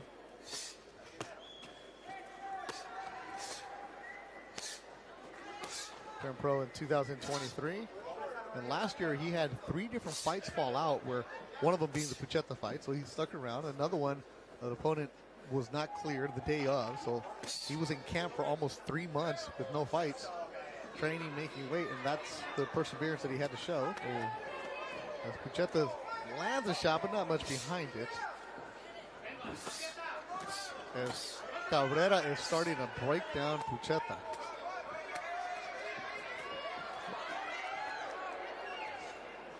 That's Cabrera letting him do that. The thing is, like I told you earlier, Pucheta, his only option is to try hard, and you can't fall asleep with him.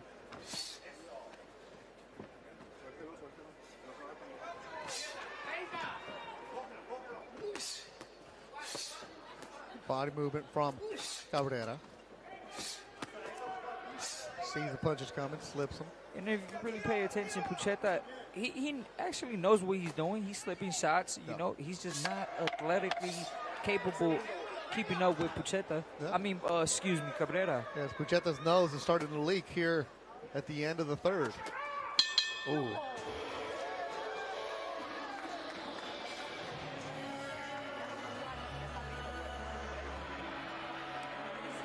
You know what's the interesting part about this? That last 10 seconds, it seemed like Pucheta could have stole the round, right?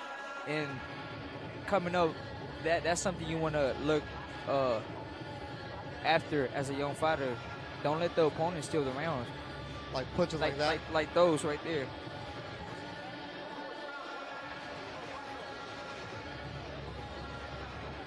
So it looks like they got the bleeding nose. Oh, they're still working on it. Oh, there's Big Surge putting the gauze, the Q-tip up there. You ever had a bloody nose? Yeah. Terrible. I don't know how you fighters do it, man. I don't know how you guys do it. Got Pop playing flag football in college and intramurals. I'm like, what's wrong with you people? Why are we trying hard here? There's no need for this. El Cabrera in control of this fight. We're in the 4th round. Cabrera fought 3 times last year. 2 stoppages and a decision. So this is where you want to see him kind of just step on the gas, right? It's hard to tell you to step on the gas because Pucheta still has life in his, like he's still fighting back. So you still gotta respect the fact that he's fighting back. You gotta stay alert. There's things coming back by Pucheta. It looks like Pucheta has lost the steam on any of his punches because Cabrera landing all the hardest shots. Uppercut, followed by a left hook from Cabrera in the pink and red. In the corner, telling Pucheta, get out of there. And Cabrera is willing to stand with you and trade. Yeah, he's not afraid. Tough opponent. I've been in there, shared it. Yep. I know what it feels like. Can he frustrate you, Pucheta? What's frustrating and what I do remember is me catching him with solid shots and him shooting his shots in between my shots and catching me. That's frustrating. The shots they're not hurting me, but he's landing the shot, and that bothers fighters. It bothered me for sure. The lesson in that is to stay composed. Junebug Garcia coming up next. He's going to have a good one against Francisco Pacheco from Sinaloa. He was fighting in the United States for the first time. Of course, the main event tonight, Oscar Duarte, Miguel Madueno. Cabrera, like, come on. Talking to each other in there. More blood from the nose of Pucheta in the black. Combinations from Pucheta. Nice. Combos from Cabrera. That's what he wanted. They wanted a trade. You got it in the center of the ring. Right on the Golden Boy logo.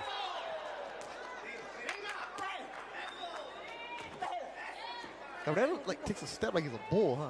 Because that front foot, it's getting in the way. So southpaw, right-hander, it's a battle of who's leading. So you got to get over it. And if you don't get over it, you will see people actually trip. Yep. And then next thing you know, we've got a clash of heads or yes, those kind of things.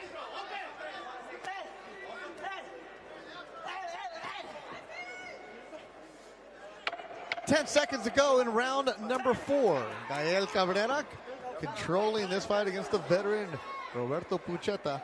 The Honda Center. Gael having fun in there. You said it.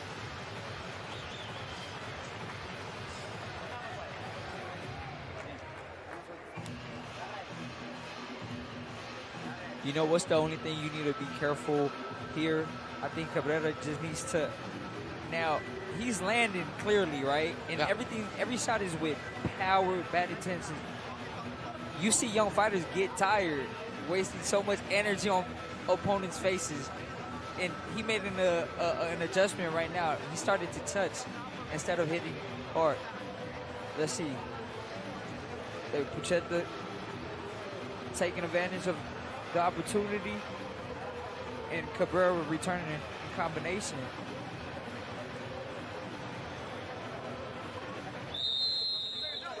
Yeah, at this point, Pucheta doesn't have no steam behind the shots. You gotta stay alert. Don't get hit. Don't give free shots. Pucheta's record is ugly, but his experience is vital. That's why you have him in there against a young 20-year-old Gael Cabrera who only has 6 pro fights and limited rounds, because Pucheta can make you look frustrating, or he can give you the weird angles, or like you're saying, slipping his punches. Not only that, it's ugly, but he has upsets in his record. Yes, he does. If you pay attention, is Every now win, and then. lose, Yep. lose, lose, win, lose, lose. So he's a fighter. Yeah, if you sleep on him, he can make it ugly. He can steal a fight for you. But Cabrera, this is better work than having somebody who's going to go down after 3 or 4 punches. Right. I think it's a good experience for Cabrera. The development of a young fighter, given the different wrinkles now. Oh, good body shot by Cabrera. Yes, it is. Sensing something. Cabrera sitting down on his punches here in the 5th round. And Pucheta willing to wear it. Eating punches upstairs. Cabrera falling in love with that left hook. Uppercut now. 1, 2, 3 for Cabrera. It's beautiful work by Cabrera, working both sides of the body, not only one side. Head, body, left, right. And Pucheta is wearing punches, and every now and then he'll slip one in there just like that. Cabrera gets tagged upstairs. That's the try-hard edition. Halfway through the 5th round. I think that's a style. A try-hard? Yeah. That's a style. People laugh at that, actually. But if you take your foot off the gas against a guy like that, you're in trouble. And there's a shot from Pucheta. He lands on the Takes stairs. his head, no.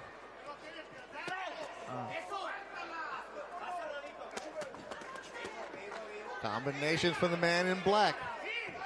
Cabrera keeps shaking his head no. The corner of Pucheta's like, yeah, he does. And now Cabrera's looking at the trainer. So Cabrera heard the trainer saying that hurt him, and Cabrera's looking right at him. Okay. Entertainment. Cabrera's just in that zone, isn't he? Yeah, he's feeling himself.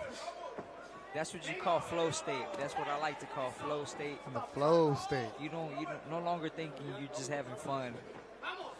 It's like a different kind of high you guys have. Oh, it's a different type of high. And it's pretty hard to get in that zone. Yeah. like marathoners, they have that runner's high. It just feels like you're gliding a certain part. And you just run faster. Yeah. Faster. With no effort, you're just nice and easy, calm.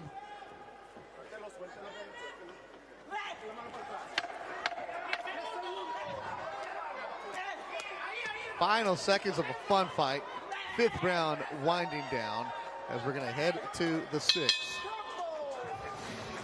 Nice thing.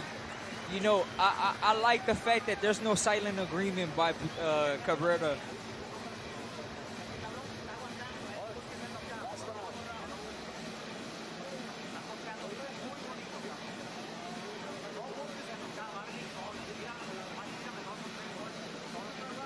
See some highlights from the 5th round.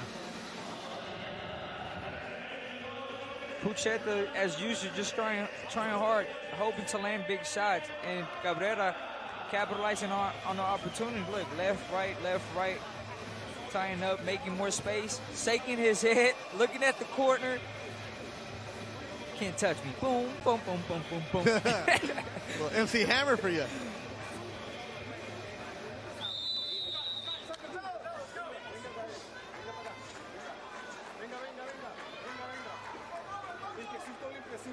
Sixth and final round. Referee brings them together. They touch gloves. Let's see how the 20-year-old can close out the show. So this is the last round. Yep.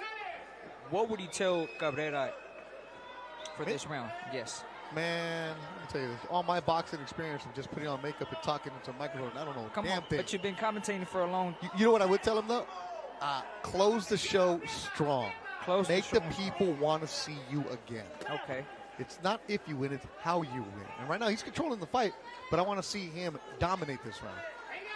And do you think he's been dominating the whole fight? Yeah. Yeah, he's there. I mean, Pucheta every now and then will slip a shot, but we got a shutout right now. At least we should have. Good advice. Oh, thanks. Learn from my friend Scrappy Ramirez.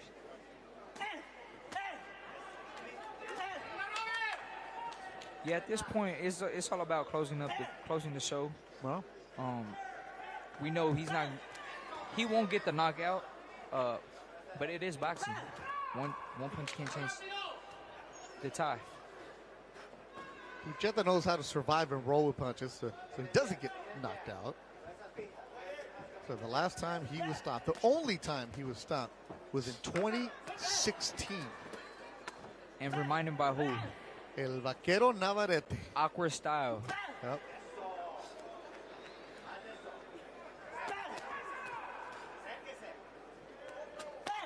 Nice. Some of these shots, he's only 20. Once this dude starts getting the man muscles and starts really figuring things out, he's talented, still green. He's a fun fighter to have on the Golden Boy Fight Nights that we have on Thursdays. But you know also what it is? He's arm punching a lot. That's why it sounds loud, right? But there's not much pop, not much hip, shoulders, full All body. upstairs. Yes, and that will come with time. That's a slip, push down. Cabrera gets a lot of sparring. Hector Lopez takes him out to Robert Garcia's gym. And he's sparring all those dudes in there. All respect, I'm looking forward to get some work with him. He's a highly skilled fighter, and you know, fighters like each other. Yeah. We make each other better. So there's a lot to learn on both sides. Yeah, he's at 120. So Cabrera's career, the future, the next couple months, will be at 118. Today they agreed to 121. You see what I told you? Just trying harder. Yeah. Respect to Pucheta, Gael Cabrera. Going to pass this test with flying colors. Nice. Ciudad Obregón. You got a nice, talented young fighter. Nice. 6 good rounds. Cabrera, a little shimmy at the end.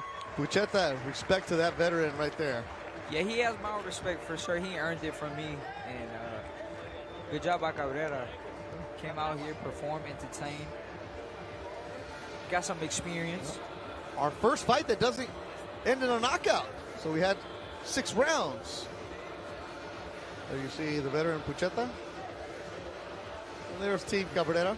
You know, well, we got highlights for the whole fight of this round. Let's see. Okay, perfect. Cabrera just, again, no respect. Tripped him. This was Cabrera's third 6-round fight, but it's the first time he's gone 6 rounds. Previously, he went 2, he went 3.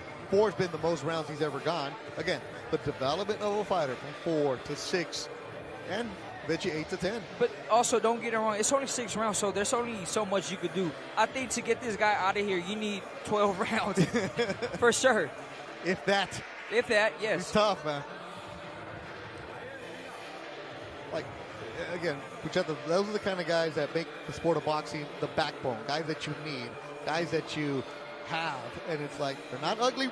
I mean, they're not pretty on the record-wise, but then you fight them and you're like, man, that was tougher than I ever had. And you learn a lot from this. Oh, absolutely. This type of opponent. All right, Mark Prado has our decision.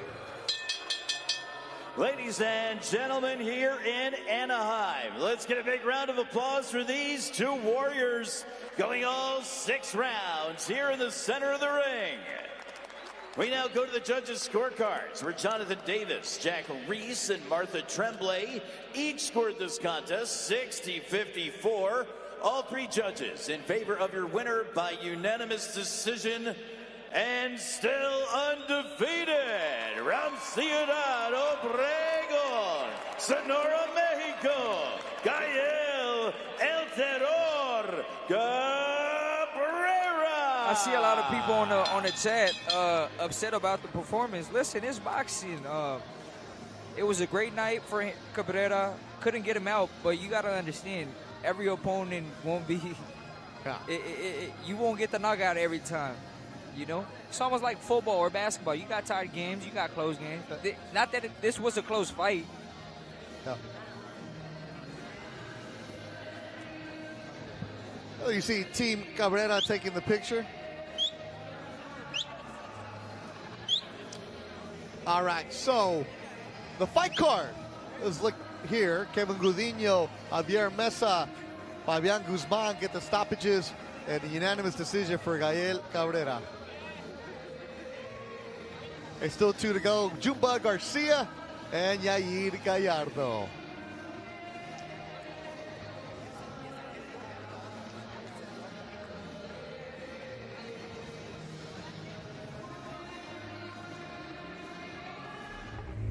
Get all the rally action here on DAZN. Existing champions aim to cement their legacy, whilst up-and-coming stars continue their meteoric rise on the toughest, most dangerous terrains in the world. All stages, all races, live and on demand.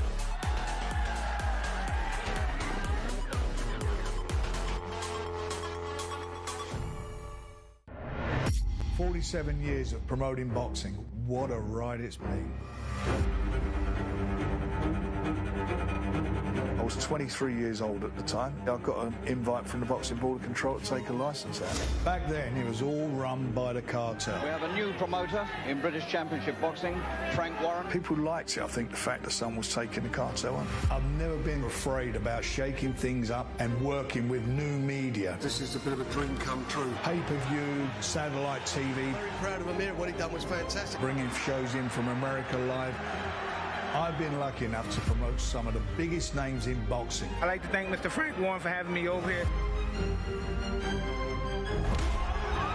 Just when you think it can't get any bigger, my mobile rang. We get this call from His Excellency Turki Al-Sheikh. Off we went to the races. I'm as competitive as my fighters, and I fight for my fighters. I'm always looking for the next challenge, and I know there's one there now. Queensbury arrives at the home of boxing, DAZN, multi-year deal. Let's go. This is a company that is devoted to boxing. They have a worldwide platform. And for us, that is very, very important to do what Queensbury is doing, to be expanding and building, working together for the betterment of boxing, as I believe it will be. Was you surprised with anything that Dimitri did? You would have watched his fights before, but you only know someone when you're in the ring in a real fight. Of course, he did a good job. Like, I mean, they prepared good. not like stronger or faster, but everything like you know, more all skills, like when all performance. I mean, You know, one of the hardest hitters in boxing, right? His record before you, he knocked everyone out. Was he stronger than you thought? Did he hit harder than you thought? I was expecting that he's strong, and he was strong. He's won the first fight. You go into this one with a different type of pressure. To lose again would be a bit of a damage to your career. Is more pressure on you to win this time? Was it the same as it was before? The same pressure from outside. I always doesn't like to lose, you know, and I don't want. And of course, every lose could damage you. But I'm not focusing on this now. Strap yourselves in, everyone. Let's go! National League has a new home. We've got lots to look forward to here on DAZN. All of the matches. The early shot is a really good one. All in one place. It's a great ball. It's a super goal. Live or on demand. Fabulous. Available on any device. Has a goal and scores majestically. It all starts here. National League TV now on DAZN. Sign up at DAZN.com/NLTV.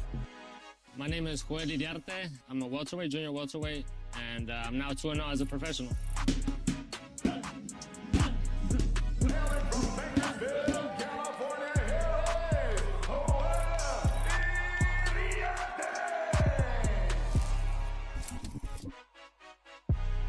Yeah, so I was real young. You know, I've been boxing since I could remember.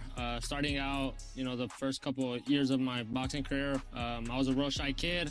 My dad had a friend that had a boxing gym, and initially I wanted to do karate. I just wanted to do some sort of combat sport. So when he said he had a friend that was actually a boxing coach, I was all for it. So yeah, so I took it serious. Every day I would go to training. I kind of learned, you know, the ins and outs, the ropes of boxing, and you know, thankfully I'm here where I'm at now. The referee taking a close look. How has Carwakunda not gone down? They will stop it, and Joel Iriarte looks picture perfect in his pro debut. Coming from a Hispanic background, culture is everything for us. You know, our family, my dad works super hard. He works in San Fernando, commutes from Bakersfield to San Fernando. It's an 85-mile trip every single day. He wakes up at 2:30 a.m., works his 12-hour shifts overtime, comes back around 4:35 and trains me still for my 2.5 hours. You know, this amazing stuff coming from where he was in a small rancho in Mexico. Look up to him as a motivation that if he's able to do something that amazing, you know, I could do it at a bigger scale. So, you know, that's a motivation for me day to day. I just have big goals for myself. I was on, you know, like I had the 17 national titles. The goal has always been to be world champion, and we're taking that very, very seriously. We're now professional 2-0, and we hit the ground running 2 weeks back-to-back in the professional, you know, the professional bouts.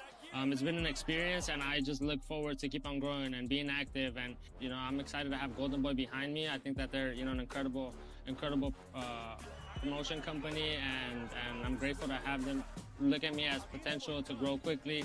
And you know, as fast as they want to move me, I'm all for it. I'm ready to take, you know, I'm ready to show the world that I'm a contender.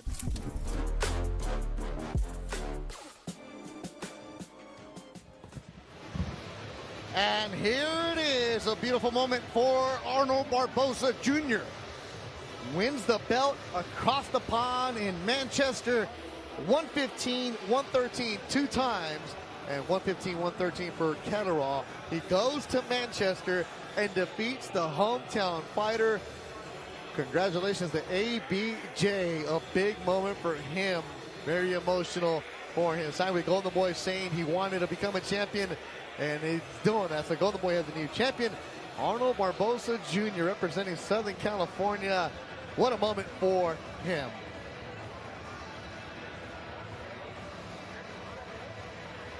So Barboza used to be that youngster fighting on the undercards in the middle of the afternoon. Now he's a champ.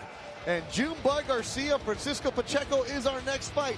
Junebug has those championship aspirations.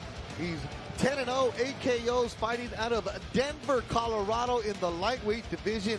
He's the taller fighter, has the reach as Junebug Garcia and Francisco Pacheco ready to make their ring walks as Pacheco comes to us from Mexicali and also roots in Sinaloa, but now training in Southern California, and he is fighting the United States for the first time. All right, Mark Frano, bring him out. All right, fight fans, let's meet as he makes his way to the blue corner. La Colonia Las Quintas de la Cozumel, Mexico, Francisco El Grande Pacheco.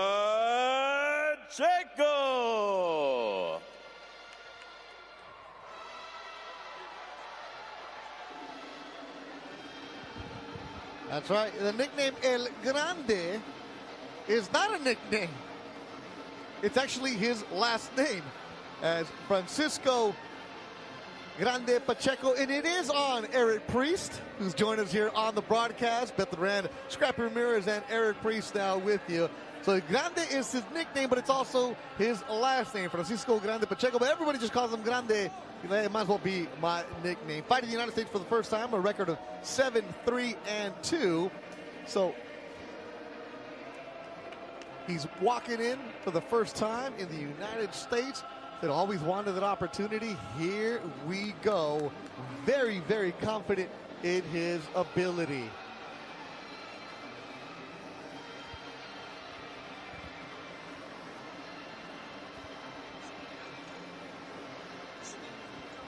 All right, Branham. And now his undefeated opponent makes his way to the red corner from Denver, Colorado, Daniel Junebug Garcia.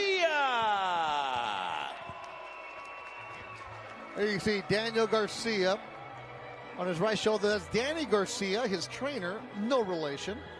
Ernie De La Cruz and Daniel Garcia Sr., his father, right there with the glasses over his shoulder. Coming to Vicente Fernandez, the young man from Denver, Colorado. 23 years old. His given name is Daniel. Nobody calls him that. It's Junebug. And then you see his logo. He's had that since he was an amateur. Somebody made that design for him, and he just rolls with it. Coming off a second round stoppage in October. Fought 3 times in 2024 to Junebug. A lot of people watching him in Colorado.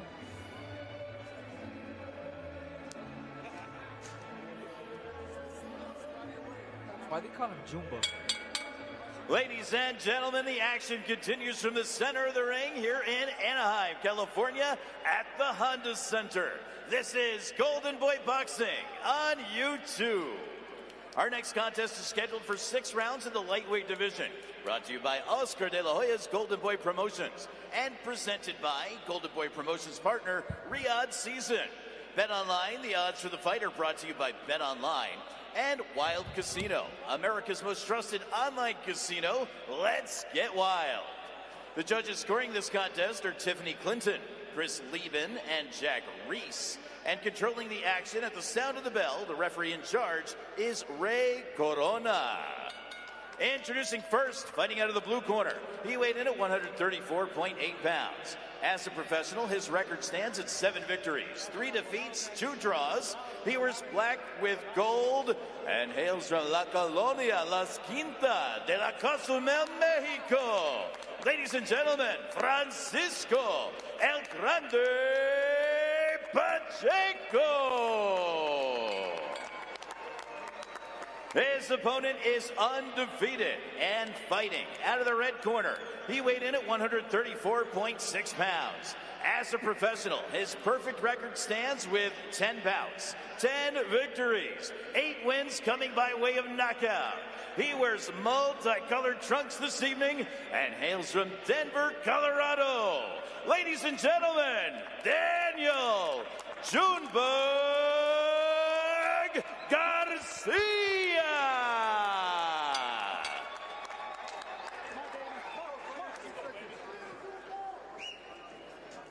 Mira, aquí está bien. Right here, still good. You want to touch gloves? God bless.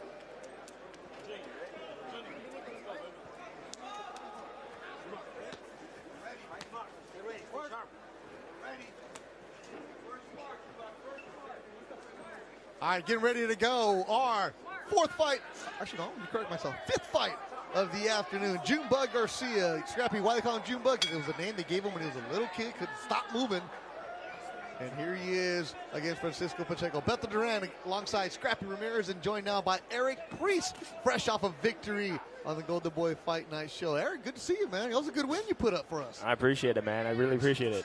All right, so you'll be here with us for the next two fights. Up next is going to be Yair Gallardo against Carlos Miranda. Junebug Garcia started his career in 2021. Got 3 straight knockouts early on in his career, moving along the way. Came to Golden Boy. They saw him at a Commerce Casino show. You know, the Thursday night, the Golden Boy Fight Nights, which is a great development series where the youngsters get an opportunity to shine. If they pass the test there, they continue to move. And here he is now on a Saturday card, so good for him. Had 3 KOs last year, going 2 rounds, and 1. So he doesn't look like he's going to be a savage or vicious, but he has pop in his hands, Scrappy. Yeah, Junebug and I have fought on the same card a few times, and, you know, I mean, the kid's a dog. You know, he comes out to fight, he can scrap. He comes in with style, lives in Denver, but he closes camp with Danny Garcia in Ventura, California. And then his opponent, Grande Pacheco, like, I've just been begging for the chance to fight in the United States. He's 30 years old, been around the Mexico circuit. Very, very confident. He lives right there in the Mexicali, El Centro border. And so, and he's like, I just want to one day fight on a U.S. show. And he's like, There it is. I got to make sure I put on a show. They clash of heads. So I asked him about a Junebug record, and he's like, whatever. I'm like, oh, man, you're just like dismissing him like nothing. He's like, I'm confident in my abilities. Well, that's what you want, you know? Oh, a nasty cut on the top of the head of Pacheco. That was the result of an accidental headbutt. The cause of the headbutt, they're both jumping in, over-jumping, overstepping. So you cause a clash of head. Ooh, right hand from Junebug, right on the jaw of Grande Pacheco. Yeah, I'm noticing Pacheco is also switching stances, left and right, and squaring up a little bit. That can also always be a little bit frustrating.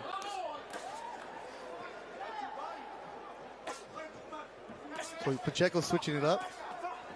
Yeah, I mean, when you're doing that, it's like you're battling one angle, and when somebody's switching lefty, you realize everything kind of comes in from a different angle, and so things are different. And so as Pacheco is switching up consistently, and Pacheco completing another headbutt. It's a rough, rugged first round between Junebug Garcia and Grande Pacheco. You know what it is? It looks worse than what it is, but they're just overstepping, so there's a clash of heads. Yeah, you can see the pain on his face right now. Got Ray Corona over here confirming accidental headbutt as we're going to be here ringside. And Big Surge Estrada, Cutman, going to work on the top of the head of Grande Pacheco. This one is scheduled for 6 rounds in the lightweight division. Honda Center, where we're at, Valentine's weekend. And they're in the corner of Junebug Garcia. That's Danny Garcia, the trainer. All right, so this might be the clash of heads. He already had a clash. Here's the second one. Oh. Right on the eyebrow, okay. That's an easy cut spot. Yeah. That one's not cut, but if it does... Yeah, if you keep doing that, that'll open up pretty easily. We got all the Vaseline on top of the head. Good job by our replay crew finding that headbutt. All right. So how do you prevent headbutts? Use your distance, man. Yeah. You know what I'm talking about. Yeah. Junebug, very active, and now you're going to see Grande Pacheco. The one video I found of him, all he does is just throw bombs, guys. Yeah. That's what we're trying to see right now. But things like that, Garcia going down and digging in the body, that'll slow somebody from trying to throw bombs and on top. No blood from the nose of Grande Pacheco. That wasn't from a headbutt.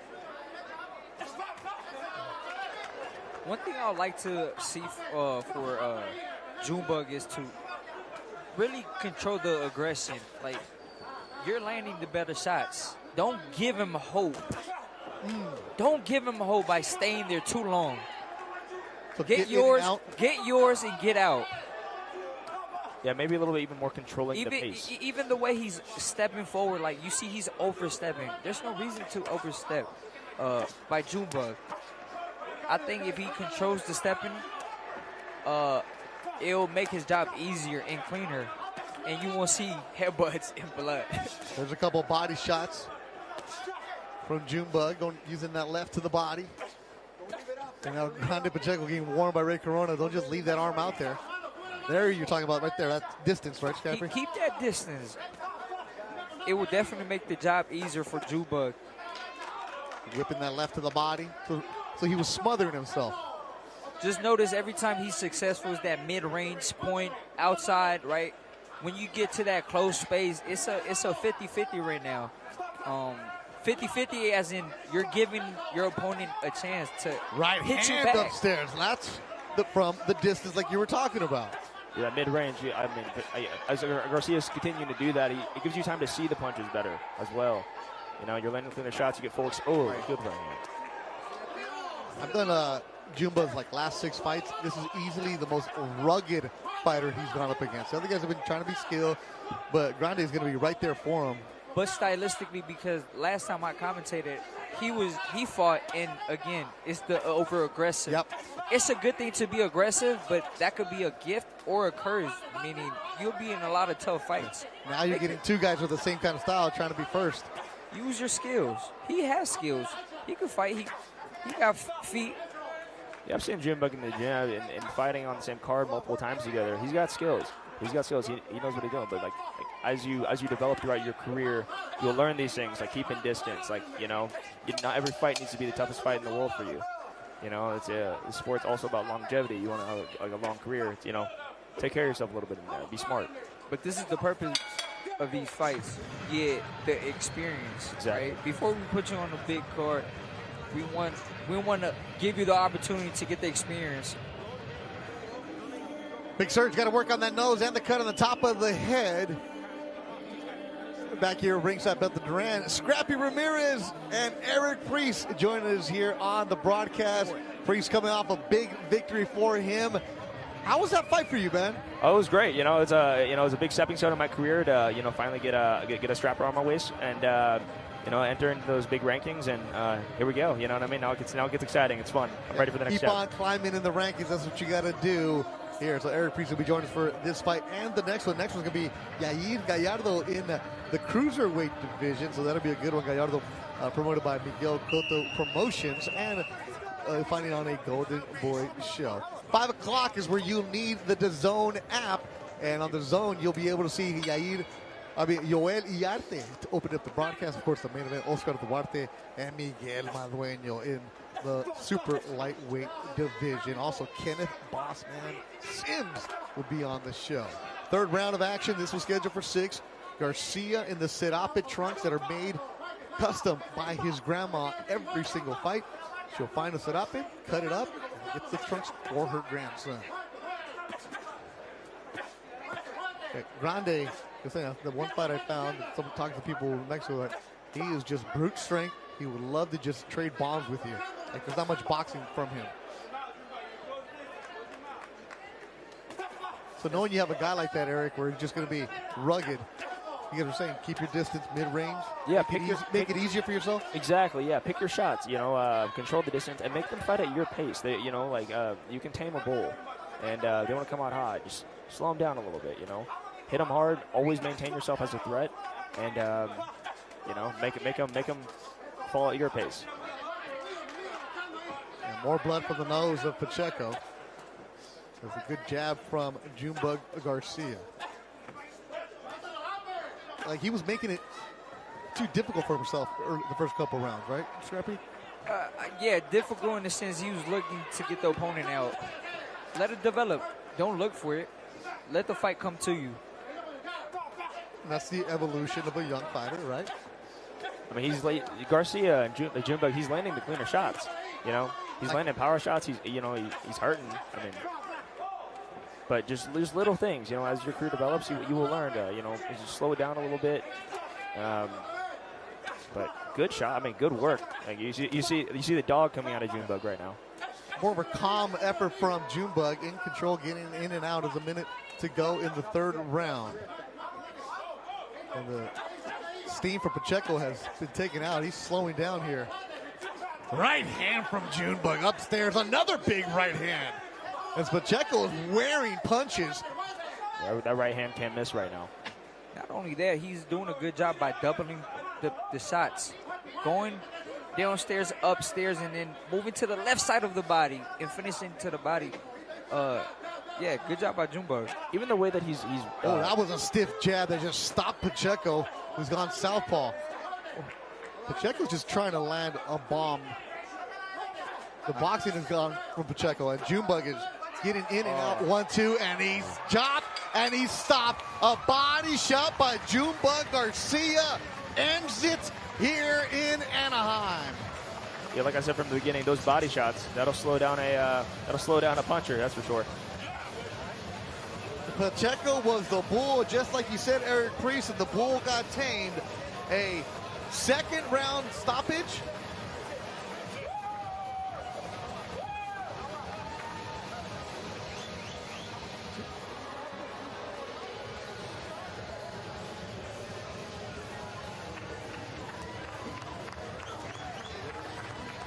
Yeah, third round stoppage. Let's look at the shots. Body work. Yeah, that body will, that'll make it collapse. You gotta be, you gotta be projecting that, and man, good work here. Just a solid punching here by Junebug. He's being smart with the shots, digging downstairs, upstairs. Yeah, and then that was it. That was it. Two body shots to the liver. That one got right to it. We got some blood here on our notes from the body of Pacheco. Okay, he's tough, he's rugged, and Junebug broke him down. And there's a team picture from Junebug. His dad on the left with a little hug from the Pops. And Junebug is now 11-0, 9 stoppages. Ladies and gentlemen, the referee in charge, Ray Corona, called for a halt to this contest.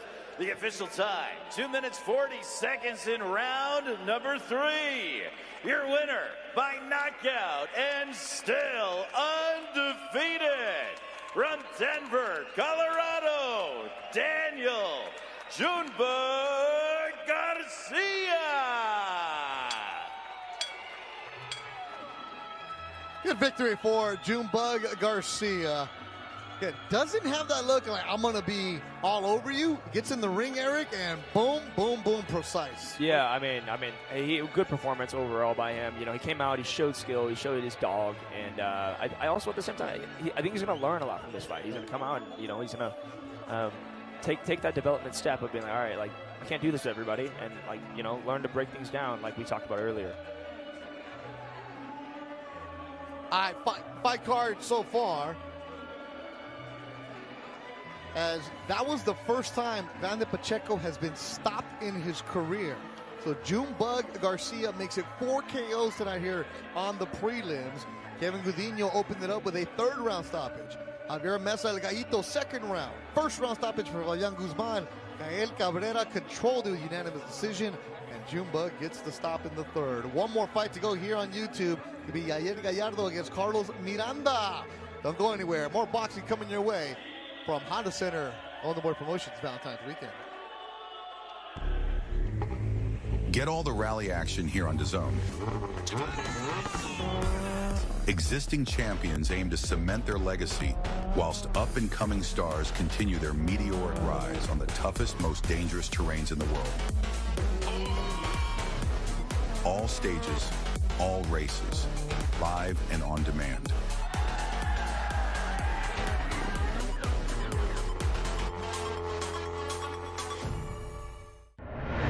47 years of promoting boxing. What a ride it's been.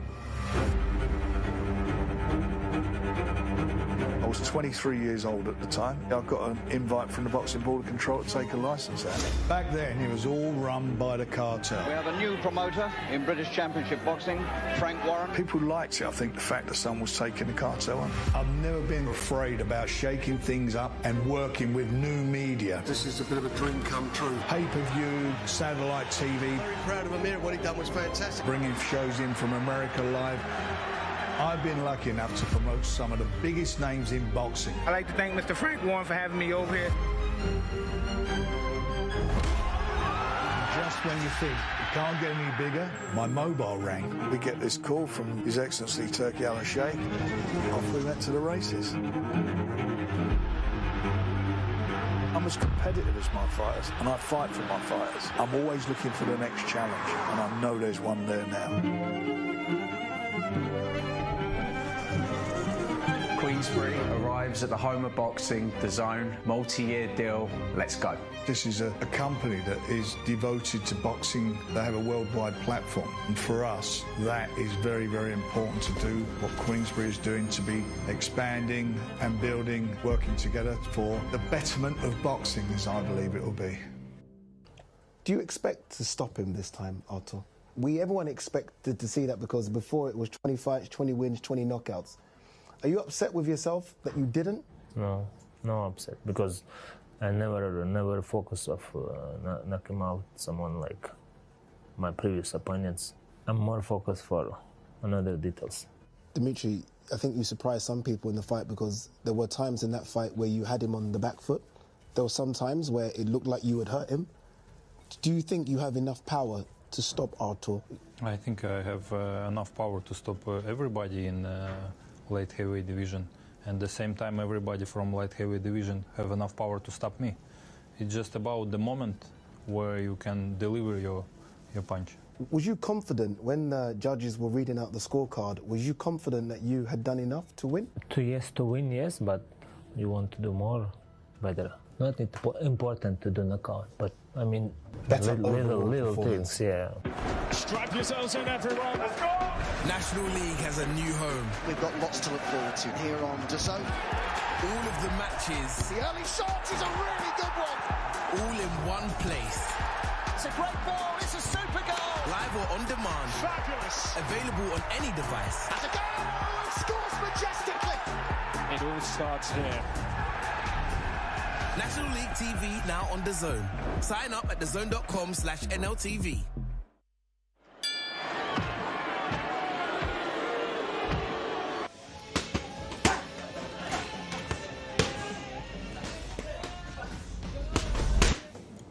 I just woke up. I'm sore. Feel rested. Feel ready to go. Yeah. Hey, I gotta go. Oh, excited? Yeah.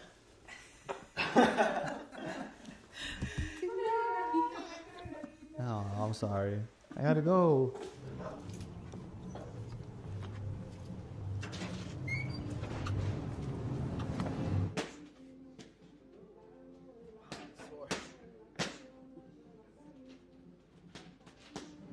I don't know. It's next to the 10. It's north of the 10, ain't it?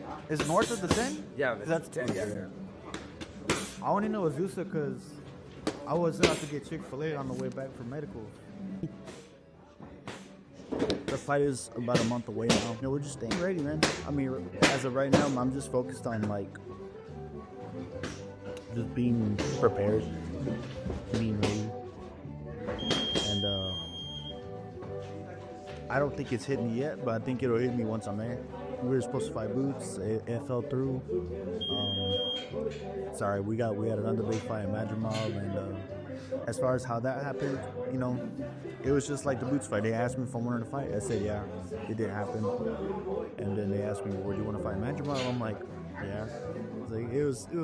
It was very boring on my side. I say yeah to everyone. You know, I say yes to everyone. I don't care who it is. When you don't know a fighter, both you guys can kind of be very sensitive, very hesitant in the first round. You know, you're just kind of trying to fill each other out.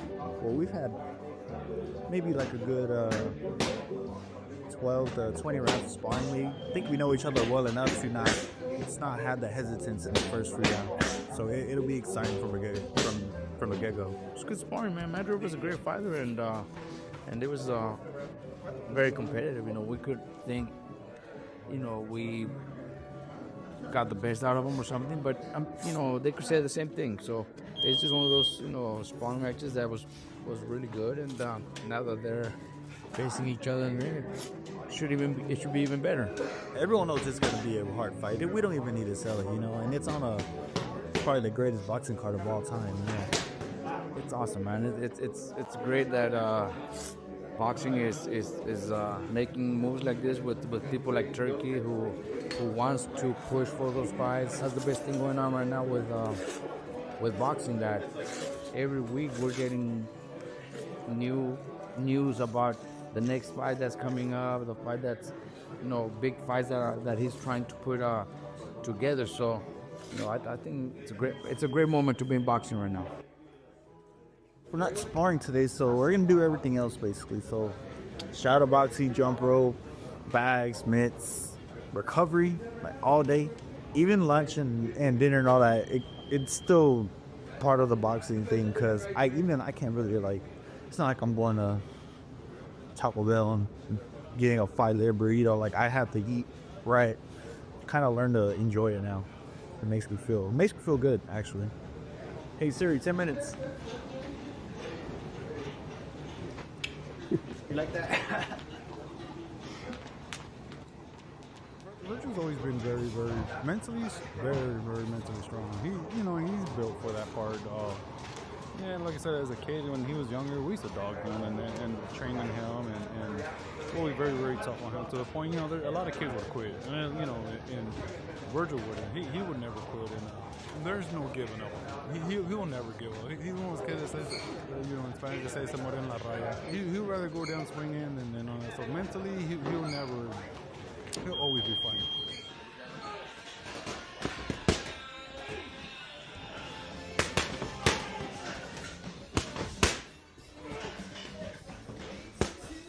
Were you reacting to me, or you're going this way, so I just did right there?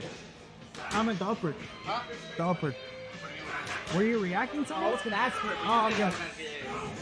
We'll go ahead and in between the punches on your own. Alright? So you're just moving your head just a little bit off.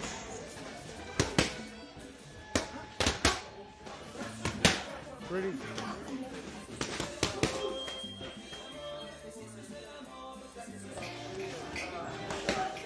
You know, we want to fight the best. In order to fight the best, we got to be the best. We got to train the best. We train hard. We're in the gym every day, and we come early. When we're out of here, you know, it doesn't stop. You know, I got to go eat. I'm eating healthy. When I recover and go do some of my things. Then I got to run. Boxing is a 24-hour thing. It doesn't stop after the gym.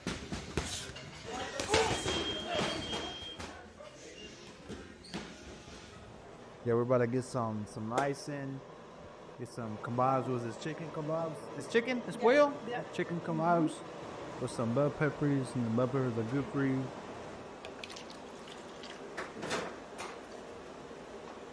It's good. I like it.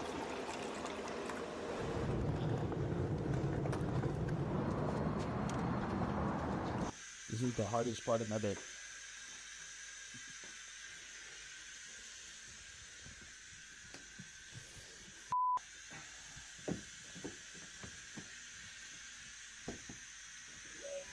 Negative 79 right now, 85.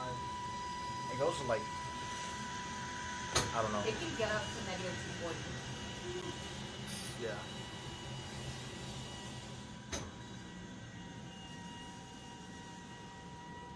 I'm very excited, man. You know, it's the card of the century. You know, there's a lot of great fights that are gonna happen that night. You know, when a storm's coming, you can feel it in the air. You know, it's kind of like that. So we got to train hard and just to make sure I come out with a win. You know, I come out healthy, so I can keep fighting these guys, because it's fun. Just to test myself against these guys. I have the WBC interim, so we could fight Fundora. I don't know if next or what, because you know our schedules have to line up. Hopefully Turkey can do something about that. Oh my god. Yeah, I don't like that at all. I really don't, but it helps. Whatever helps.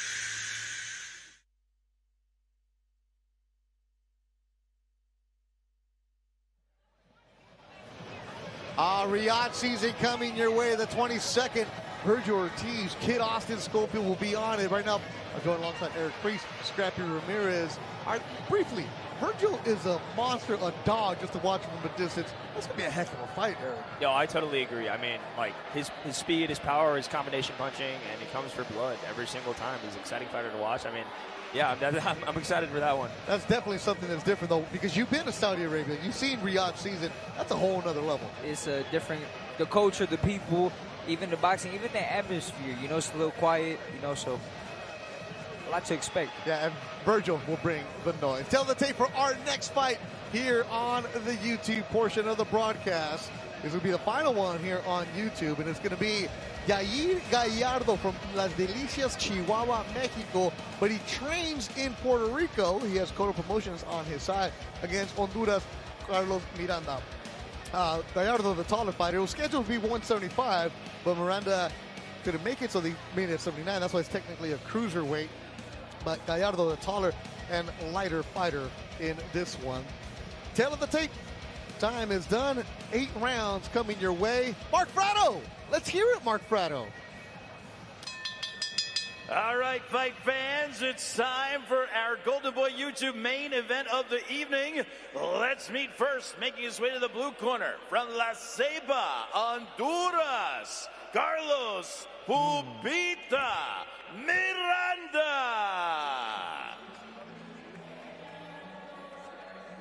From Honduras, Carlos Miranda, now living in Houston, Texas. Had a big break in his career as he was living in Honduras, and the government essentially stopped supporting local boxing, couldn't get fights. So 2016 was the last time he had a fight in Honduras, and then just situations, couldn't get fights, fell apart. Then the pandemic hit, and then was finally able to get a visa to be in the United States, now living in Houston, Texas.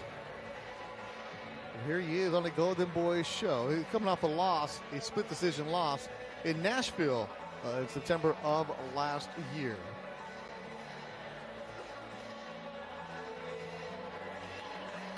This will be his 3rd fight in the United States. Pupita.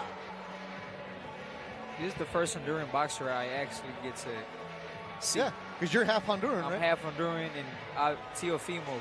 Yeah. We're the top 2 Honduran fighters in the world.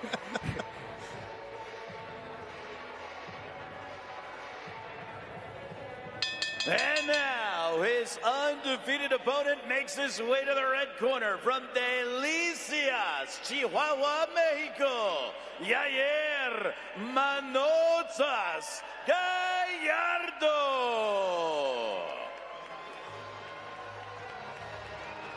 Y saludos a toda la gente que nos están mirando en Las Delicias, Chihuahua, México.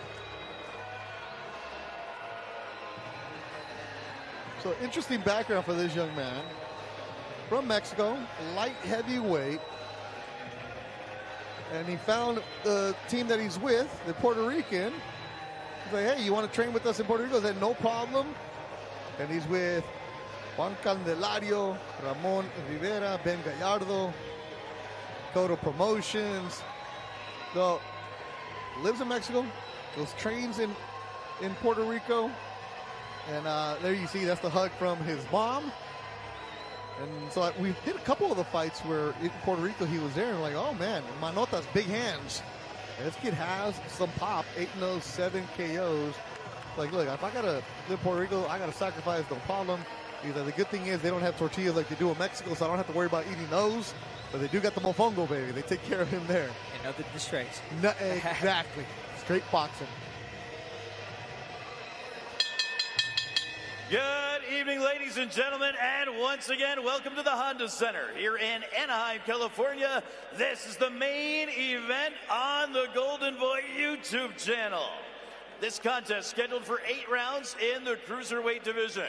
Brought to you by Oscar de la Hoya's Golden Boy Promotions in association with Miguel Cotto Promotions. It's presented by Golden Boy partner Riyadh Season. Bet Online, odds for the fights brought to you by Bet Online. And Wild Casino, America's most trusted online casino. Let's get wild. The judges scoring this contest are Rudy Barragan, Fernando Villarreal, and Zachary Young. And controlling the action when the bell sounds, the referee in charge is Thomas Taylor. Introducing first, fighting out of the blue corner, he weighed in at an even 179 pounds. As a professional, his record stands at 7 victories, 1 defeat, 3 wins coming by way of knockout. He wears blue with black and hails from La Ceiba, Honduras. Please welcome Carlos Pupita Miranda. His undefeated opponent fights out of the red corner. He weighed in at 175.2 pounds. As a professional, his record is a perfect one. 8 bouts, 8 victories, 7 wins coming by way of knockout. He wears pink with black and hails from Delicias, Chihuahua, Mexico. Ladies and gentlemen, Yair Manotas Gallardo. That's an interesting name, Manotas. Big hands, man. He's got a pause on him. Hey, big hands, someone just means power, you know. I love the guy named Scrappy. He's talking about people's nicknames. That's a good nickname, man. I got it before boxing. Yeah, yeah. Just saying. You know, when you were out there running touchdowns, scoring 4 in a game like Al Bundy, baby. You know Scrappy was a football star. Yeah, I remember hearing about that, dude. Oh, he told you? No. Okay, Coach. Tom Everything on Taylor. the black from the top of the pink up is going to be good. Everything black and up is here, gentlemen, all right? You got my instructions in the back. Protect yourselves at all times. Listen to my commands. Touch them up. One of the Back best to in the corner. business, Tom Taylor, refereeing. He'll also be in the main event tonight with Oscar Duarte, Fernando Villarreal, Zachary Young, and Rudy Barragan are judges. Lorana Ganaway, our timekeeper, along with Keenan Wright. Get going in our final bout here on YouTube. At the top of the hour at 5 o'clock, you'll need the DAZN app. So make sure you download the DAZN app, subscribe to get a chance to see Oscar Duarte, who's from Parral, Chihuahua. Right now we're watching a man from Las Delicias, Chihuahua, Yair Gallardo, in the pink. It'll be a very aggressive fight. That's Gallardo, 175-pounder, 8-0, 7 KOs. Last year he fought twice. He got stoppages in the second round. His last 3 fights have all ended in the second round. Only once did he go the decision, and that was a 6-round decision. That was in Puerto Rico. The proof is in the pudding, you know. I mean, like 7 knockouts. Probably got some pop. Yep. The last time he was in the ring was at a Hall of Fame weekend in Turning Stone in Verona. And he knocked out Michael Portalatin. Yeah, he swings hard. Hits hard, they say. He's 21 years old.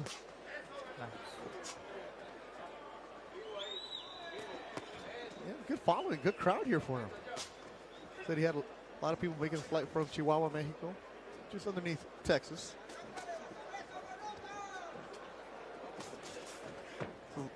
I've done his last 3 fights, and every time you see him, it's calm, Eric. He's not in a rush. He's choosing his opportunities. Well, that's intelligent, you know, like especially coming out in the first round, and you know, like you're starting to hit those fights where things might, you know, like hitting longer rounds and whatnot. Like it's good to come out. You heard him. And there's the body shot attacking Manotas in the corner, and the fight is over. A first-round KO para Manotas. Yair Gallardo makes quick work as he ends it in the first on Valentine's weekend.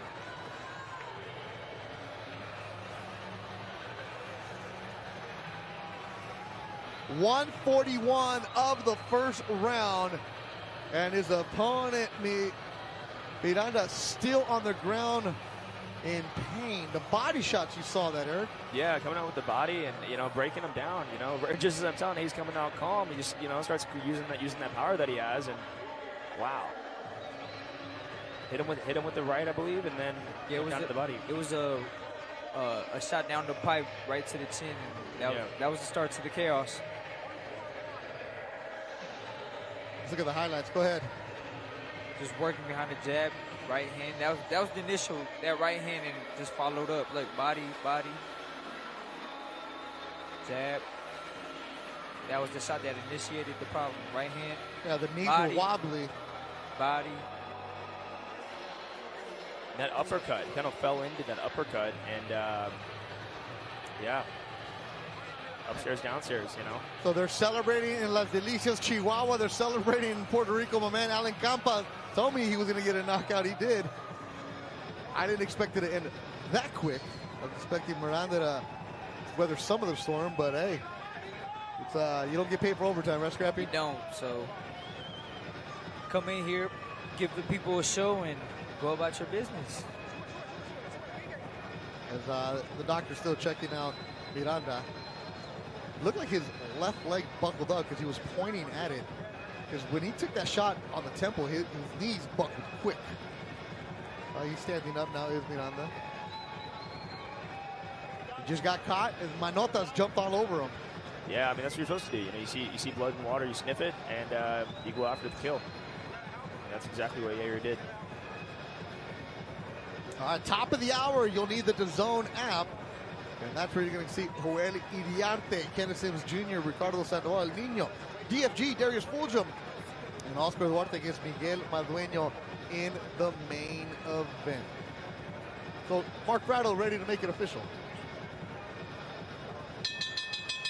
Ladies and gentlemen, the referee in charge, Thomas Taylor, calls for a halt to this contest. Your official time, 1 minute, 41 seconds in the very first round. Your winner by knockout and still undefeated from Delicias, Chihuahua, Mexico, Yair Manotas. Just another day in office. Gallardo. I didn't even break a sweat, man. 9-0, 8 KOs. Like, he's got a very stoic attitude. Came in here, just had one job, knew his assignment, got the job done, and was like, all right, on to the next. At 21 years old, Cotto Promotions on his side. Saludos a Miguel Cotto. So, Scrappy, we had 6 fights. 5 of them end by stoppages. I mean, let me tell you this. We had a third round, a second round, a first round, a third round, and a first round. Man, let's bring up the fight card right here. Let's give you the exact details and make sure we put their names out there. You know, put some respect on their name out there. So, again, top of the hour, 5 o'clock is where you're going to need the DAZN app. The DAZN app, you'll get to see 5 more fights. So make sure you download it, subscribe, and you'll be able to see them. The main event, Oscar Duarte, Miguel Madueno.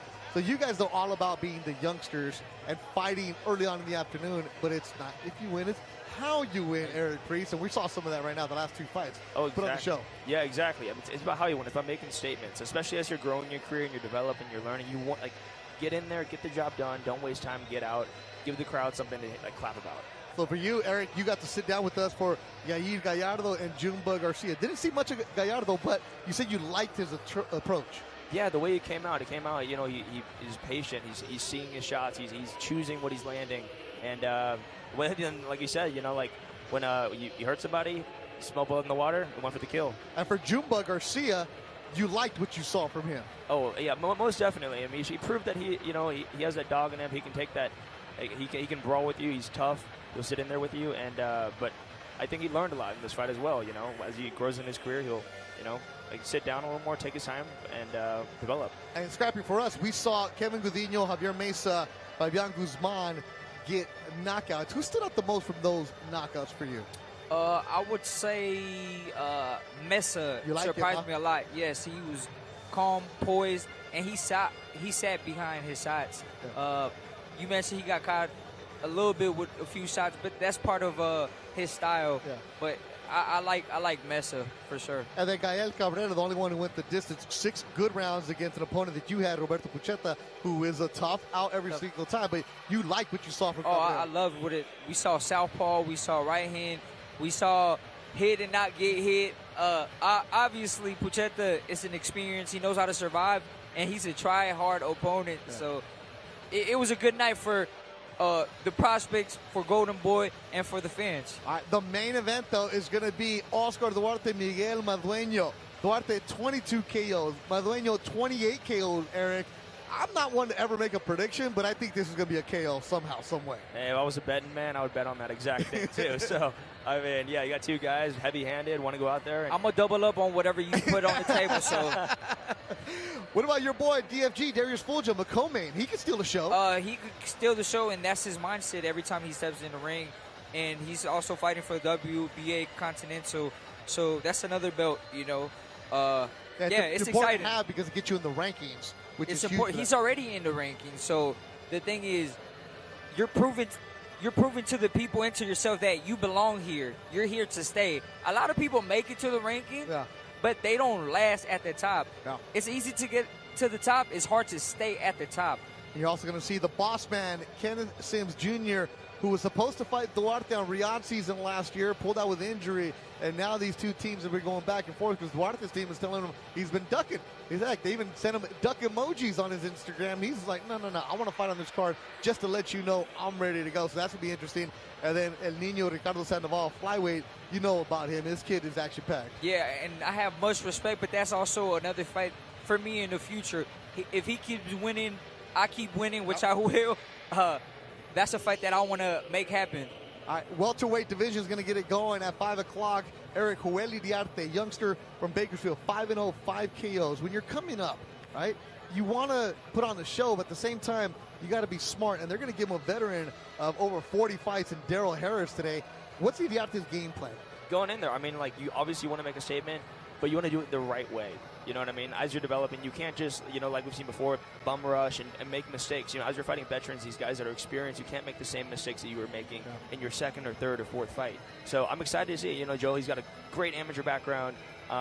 He's been an outstanding prospect so far, and let's see what he brings to the table. For you, coming off a victory, when are we going to see you back in the ring? Right now we're cooking something up, probably May. Okay. And, I mean, we're already back in the gym. Okay. So, yeah, it's getting better at this point, and, see you soon. Scrap season? When do we see the scrap season? April. So April. I stay in the gym, so I'm patiently waiting, and I'm still on redemption season, I failed my first attempt to the world title. I climbed at number 2 now, and I'm looking to fight the champs. I'm here to stay, baby. All right, so April you see Scrappy. May you'll see Eric. And at 5 o'clock you'll see Joely Duarte working away towards the main event. Oscar Duarte, Miguel Madueno. Again, congratulations to Arnold Barbosa Jr. Goes across the pond and gets the victory in Manchester, a new champion at Golden Boy. So for Eric Priest, Scrappy Ramirez, and everybody behind the scenes, my man Rob, producer, director extraordinaire, love you. Great job as always. I'm Beto Duran. Thanks for watching the Golden Boy YouTube page. Hey, and shout out to Mr. Beto. Hey! Yeah! He's leading the way, man. He's leading the way.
Get all the rally action here on DAZN. Existing champions aim to cement their legacy, whilst up-and-coming stars continue their meteoric rise on the toughest, most dangerous terrains in the world. All stages, all races, live and on demand.